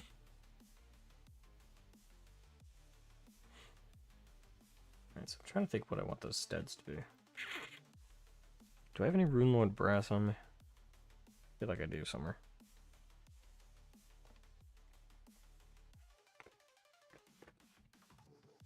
I have Retributor Gold on me.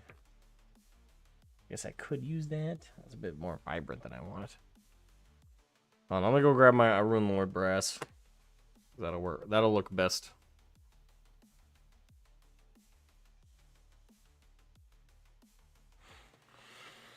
Let me also stretch for a second.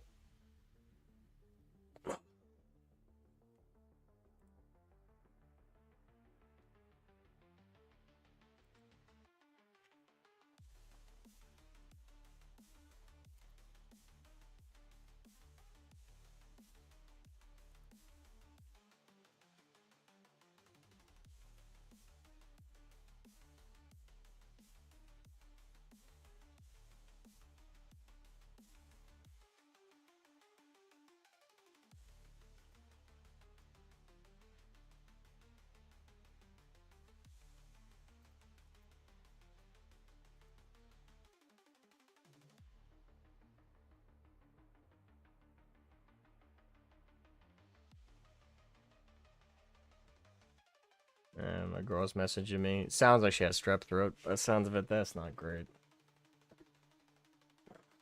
Times like this, it sucks because it's like, I wish I could do something to help.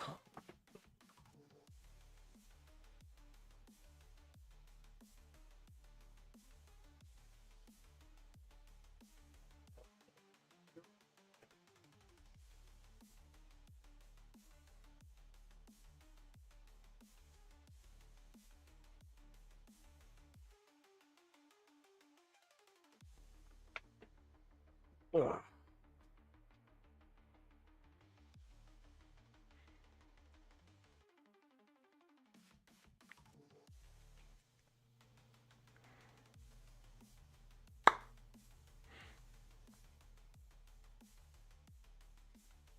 And that's all I could do is recommend her to rest. That's the thing is she went there. Apparently the doctors took a test and she came up negative for strep throat, but they're gonna do a second test to make sure. She's got all the symptoms, so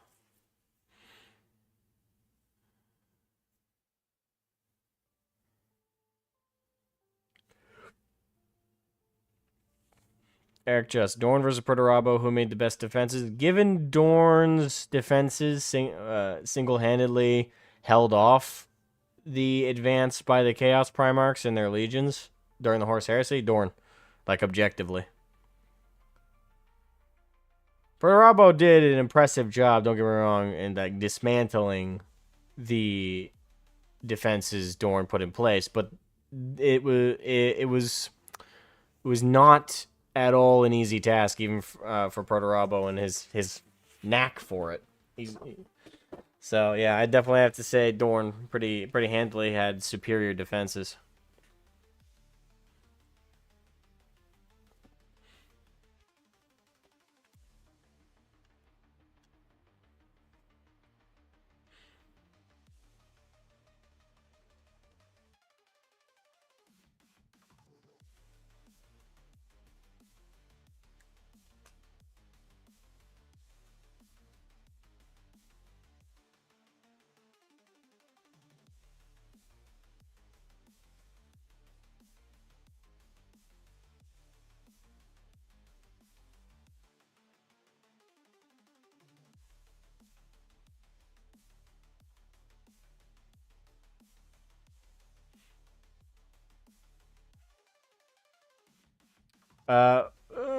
Perturabo example of Perturabo's actual defenses.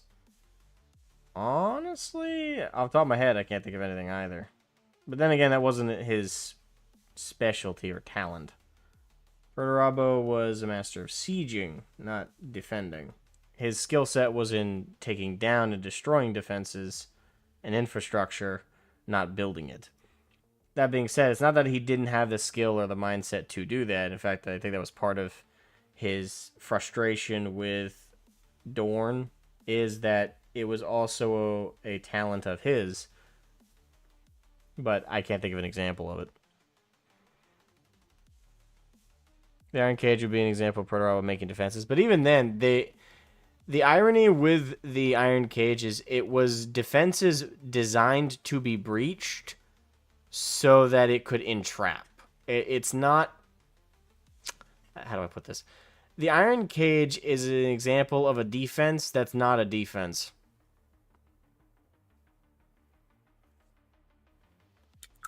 The Iron Cage was designed to lure in and entrap. It was more of an offensive defense, if you want to put it that way. again, showcasing Perturabo's skill in its own way, because in a way that is what makes sense for someone who's a master of making and designing anti-defensive measures. It's sieging and breaking down fortifications.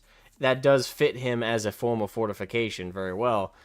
That he would make a defense designed to kill and destroy anything that breaches it. So I guess it comes down to how do you define that a bit better. Makes you wonder if Perturabo had been named Praetorian of Terra, how would his defenses have differed from Dorn's? I feel like more of his defenses would have been breached and destroyed, and the Chaos would have made more headway. But, to Perturabo's credit, those defenses would have come with massive casualties. He would have designed them not just to hold, but like he did with the Iron Cage, basically, though all of his defenses would be layered, like iron cages, for the Chaos Legions. I think if Dorn, in such a scenario, if Dorn were the one to go to Chaos, he would still dismantle or work around those defenses, eventually finding their flaws, but not before Perturabo had enacted quite a toll on the Chaos forces before they made it to Terra. So, whether you switch them around or not, by the time they make it to Terra, the Traitor Legions would still have taken casualties. They still would have...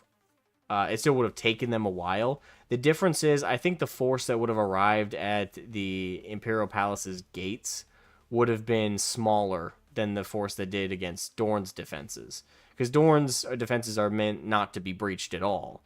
Whereas, again, Perturabo's, the defense itself isn't that great, but the cost it enacts for breaching it, I think it would have balanced out a little bit. But that's dependent on a couple of factors in place. Yeah.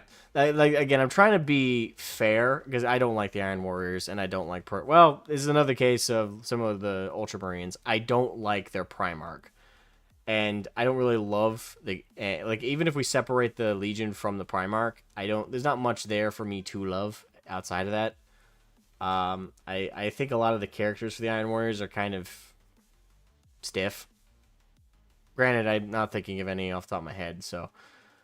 Yeah, if we just go, with the Primarch angle, I really don't like Perturabo. I think he's a crybaby, and the sad thing is there is complexity to his character, but if you really break it down, it is, his mindset is very kind of grating to mine. I don't like his mindset. If there was more to it, then I feel like if they just gave it a little bit more from certain angles, it would have been a more enjoyable story on my part. But I don't know. I think Perturabo,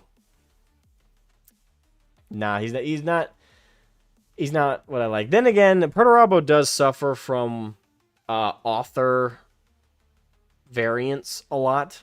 Like, depending on who's writing Purdy, he's either this genius tactician that is stone cold and impossible to phase, and he's precise and he's a genius. He's just a genius in siegecraft, or he's that, but he's also a bitch.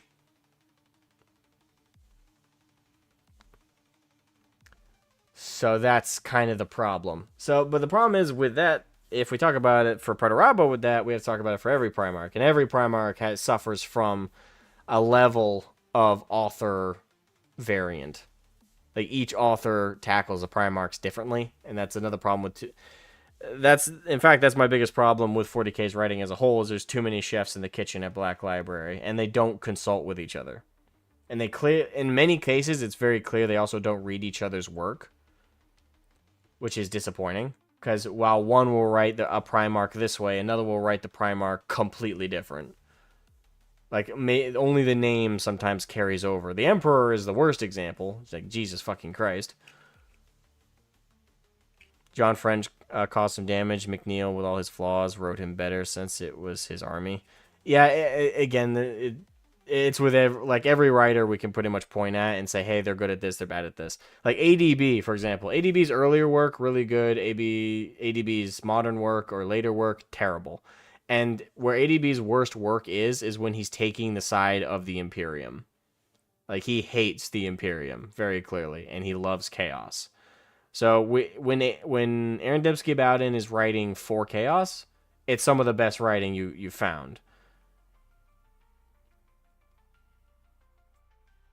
But if he's writing Imperium, again, outside of his earliest work, it's just dog shit. Like, he writes them so comically bad, and it's frustratingly so. There's a reason he has a reputation as being a bad author. And honestly, he's not a bad author. He's an arrogant and prideful one. Who he got, like, again, you look at his earlier books, you can see the quality. You can see that he's not as confident, not as arrogant into himself, and he's actually trying to. It's clear the mindset behind their authorship of those earlier books, like Hell's Reach, for example. It's clear that he was going for, I need to make the best book possible for this job I've been hired to do and to appease the fans. Later works, it's clear his mindset is, I've already done that. I've proven myself. I'm a god tier author. Whatever I write is gold, irregardless of how I portray it. And that's a problem with many of the authors, come to think of it. Matt Ward, I think, I had a little bit of that too. One would really hope a writer would be objective in the lore sense and try to write all factions, recognizing what people love about each. And again, ADB did that at the start of his career, and like pretty much every one of the authors did in Black Library from their beginning works, with a couple of exceptions. A couple I could think of came in swinging with the arrogant approach of like, hey, I'm going to portray this way because this is how I think. But for the most part, most of them, when they got their first couple of books, they took it seriously. They tried to portray it earnestly and honest with the setting. And then it's just, they proved themselves the one or two times. And then after that, and after those books sold well, they kind of just strutted around like, oh, I'm God, I did this shit. I'm awesome. So it's a bit of a problem, and one we can't really fix anymore. I was just about to continue doing the dirt, but now that I think about it, I gotta hit up. Whoops. Now I think about it, I gotta hit up a couple other things here.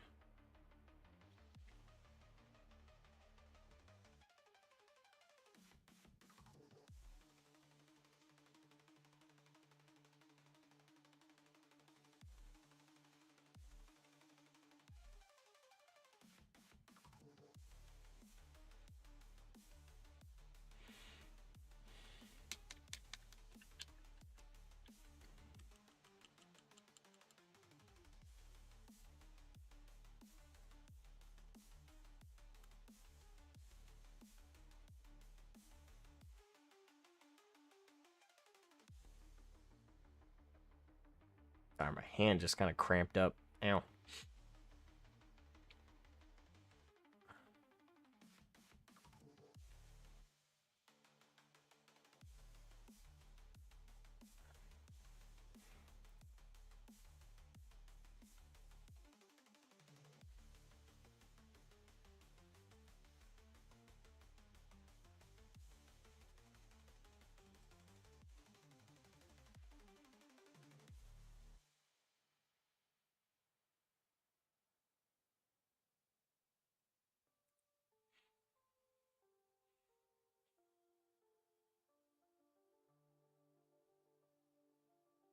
Schooling that scammer did not do that good of a job as editor too. Yeah, that's true.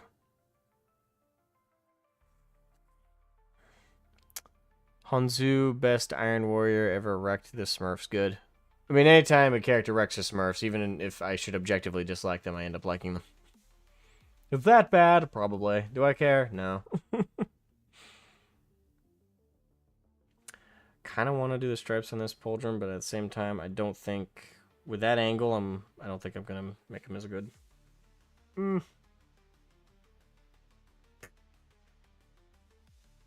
think for now, let me just do some of the other bits.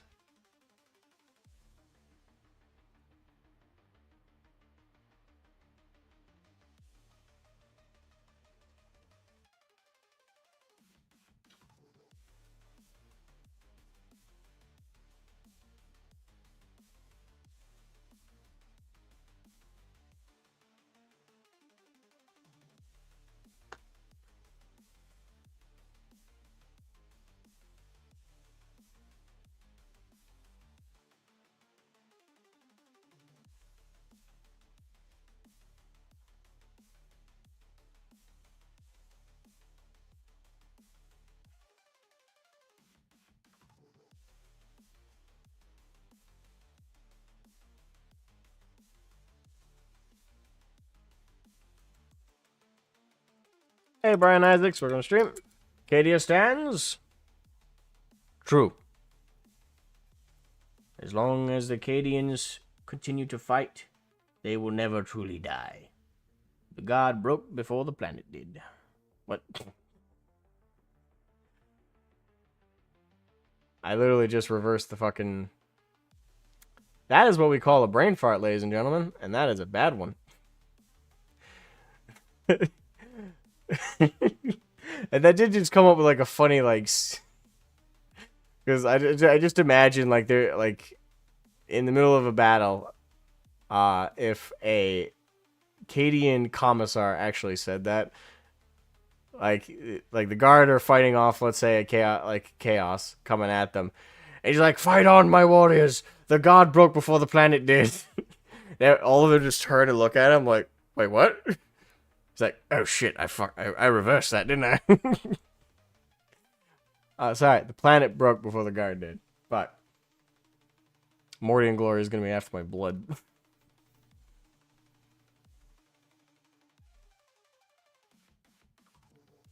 He had his honor guard and they would kill. Yeah, they would kill him on the grounds of heresy. Speaking of Magnus and the Thousand Sons, I think GW fucked up the council of the council of Nicaea, or Nakia. Fuck that. No. I don't know as if they did. They'd kill him. Was Alfarius found first, or was it a lie? Then Omegon was found later on after he was split. There's some debate on that. There's actually a little bit of debate that... trying to remember. Because there was a theory that one of the twins was actually found as the first Primarch. And then the other twin was found later. And the two of them... But that also goes in line with the part of the community that thinks that they're still loyalists, but they're secretly loyalist. So it depends. There's a like canon lore I'm trying to remember. If I recall correctly, they were both found later, and they both got along with Horus more than the Emperor. Not that they didn't get along with the Emperor, at least initially. It's just that they were found so late in the game that Horus was more of like the one they saw as their mentor. If I'm recalling correctly.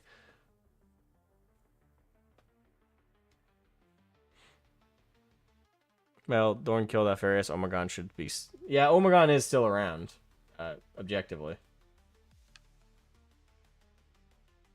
And there was... I know one of the copes from the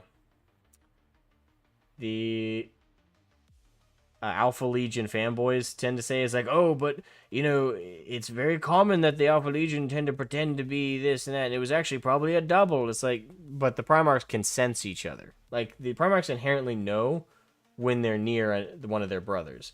Dorn would not, like, you can't hide that. Dorn would know he's facing off with one of the twins. So that objectively, that's just not the case. One of the twins did die that day. It's just which one is up for debate. Was it Alfarius or was it Omegon? We know, if I recall correctly, we know that the one who died claimed to be Alfarius, but they all claim to be Alfarius all the time. Are you going to paint a Lord Marshal Varnon Dryer? I do not have that model.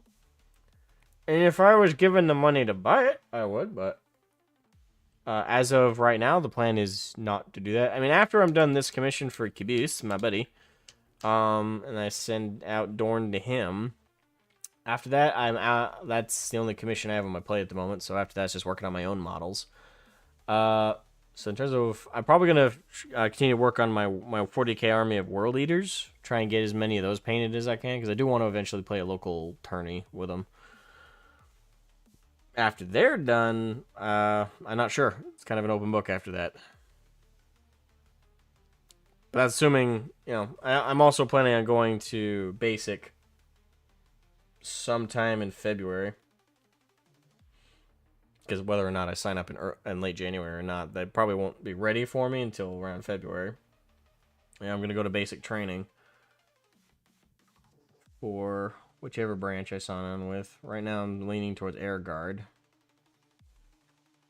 I don't think they want you to bring minis with you to paint. Feel like that would be considered contraband. Although that'd be the most confusing contraband ever to bring to basic to go through MEPS with. It's like they check all your bags. Everyone else, they're dumping out shit like cocaine or like a little bit of weed or stuff like that. Me, miniatures and paint. And they look up at me and they're like, really? They make you throw. I know they make you throw it away. That's why I'm not tempted at all. I'm joking about it. But that would be funny contraband to find in your bag. Because you got to know, like, that's a first, right? Or maybe, I won't say it's a first, because you got to know someone might have done something like, because years and years of the military, years and years of 40K and Warhammer being a thing. But I feel like that is a rarity. Like, they would just open the bag, dump out the minis, and be like, not even weed? Why? You know, that stuff people like me pick up Gaunt's Ghost and get hooked on Warhammer 40K.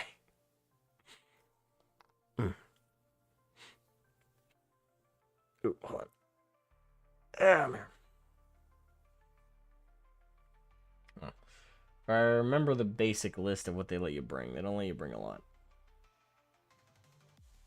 Which makes sense, it's basic training. It's not supposed to be a vacation.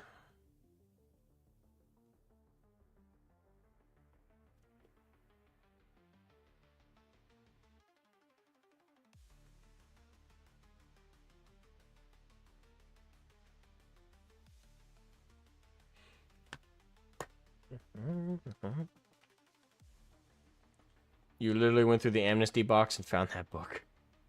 Oh, that's right, because they have, like, you throw it down a chute, and that's, like, the amnesty box? Is that what that is? Because they put you in a room, and it's like, hey, if you have any contraband, like, toss it. Wait, they let you go through that? Is it like a lost and found thing?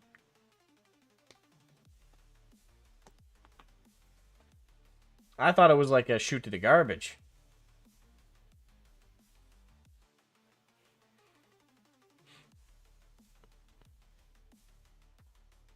It would be interesting if the Alpha Legion had some to remain loyal, whilst other went and broke for chaos. Oh, you had the key. Oh, you were staff. Okay, that makes sense. Context. Very important.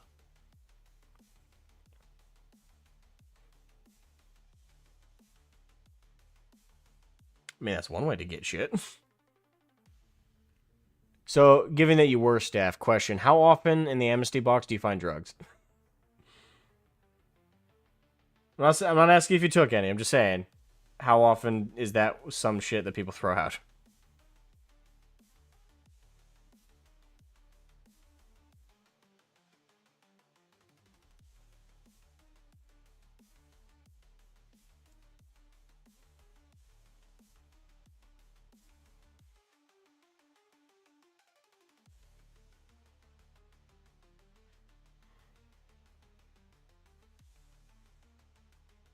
You didn't really look, but you know what's in there? Oh, wait. You don't look? Wait, how'd you find the, Gaunt's Ghost, then? If you don't look in it. Or is that an answer to something else? I'd say 1 in every 3. Wow, really?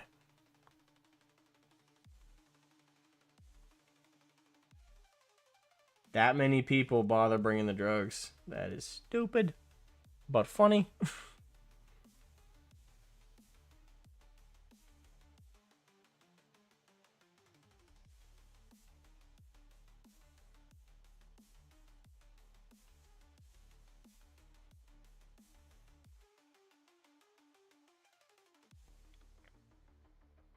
She went digging in front of... okay, fair enough. Got bored, look down the shit. Really, people, like... I find it interesting, though, that, like...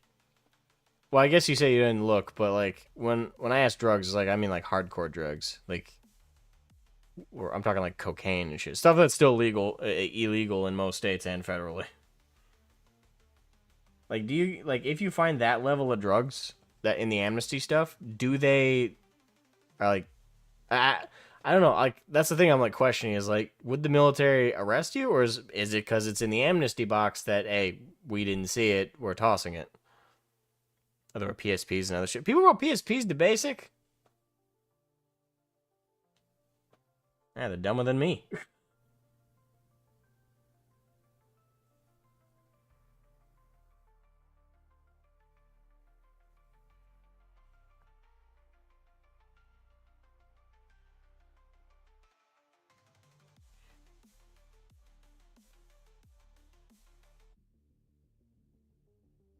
No, because they go into the booth in the bags and dump it. Ah, okay. Fair enough. So, because if they do go in the room, you wouldn't be able to tell like who's through a what, and yeah. The way they did it, Benning was very private. Yeah.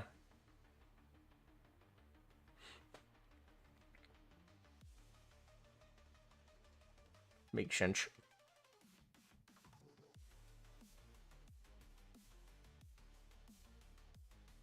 Talk about a way to get away with having hard drugs, though. It's like, just be honest and throw it in the amnesty box, and boom. I didn't have it. What? That crack cocaine? That wasn't me. I don't remember that. And it would make sense for the army to be like, we don't care. We'll fix them. They're technically doing a prison statement, a prison sentence. It's called basic.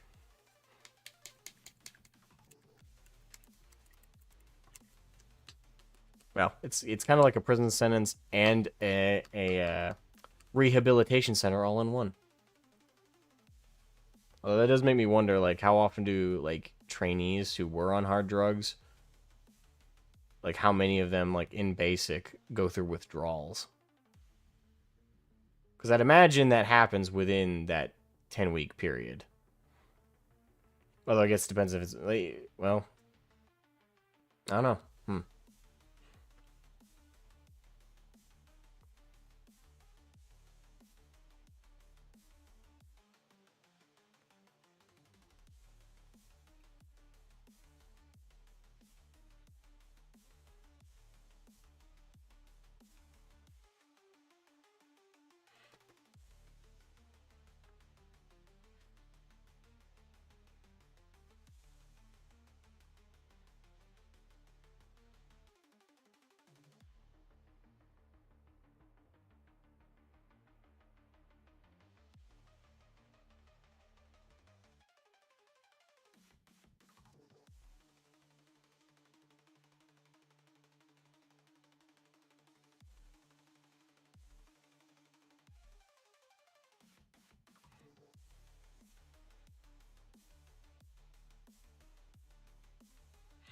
There we go. Alright, so I think I'm out of time for today, guys. But I made some pretty good progress in the base. I mean, the full Iron Warrior is pretty much done. I might do some stripes on the other pauldron, but I really don't want to because that angle. I just really don't like that angle. But I got some studs to do there. I got his whole bolter to do. Still got to do that. Pauldron there is pretty much done. Just did that little gun barrel. Yeah, it's just mostly detailing and all that stuff. Then I got to do the weathering and the mud. I got to do that lens there. But yeah, we made pretty good progress. I mean, the first initial base is looking pretty good. Got to do this one next, and then from there we're gonna move on to Dorn himself. So we're making some good progress. But yeah, thank you guys so much for tuning in today. I will see you guys Friday. It won't be a mini painting stream on Friday. I'm going to be streaming on Friday. I'm still debating if it's going to be PoE. Not PoE 2, because again, like I said earlier, I don't have any spare cash to drop on anything frivolous. Christmas presents for the fam. But I will be streaming probably PoE 1 or Warhammer Return to Reckoning. One of those two. But anyway, see you guys later. Bye-bye.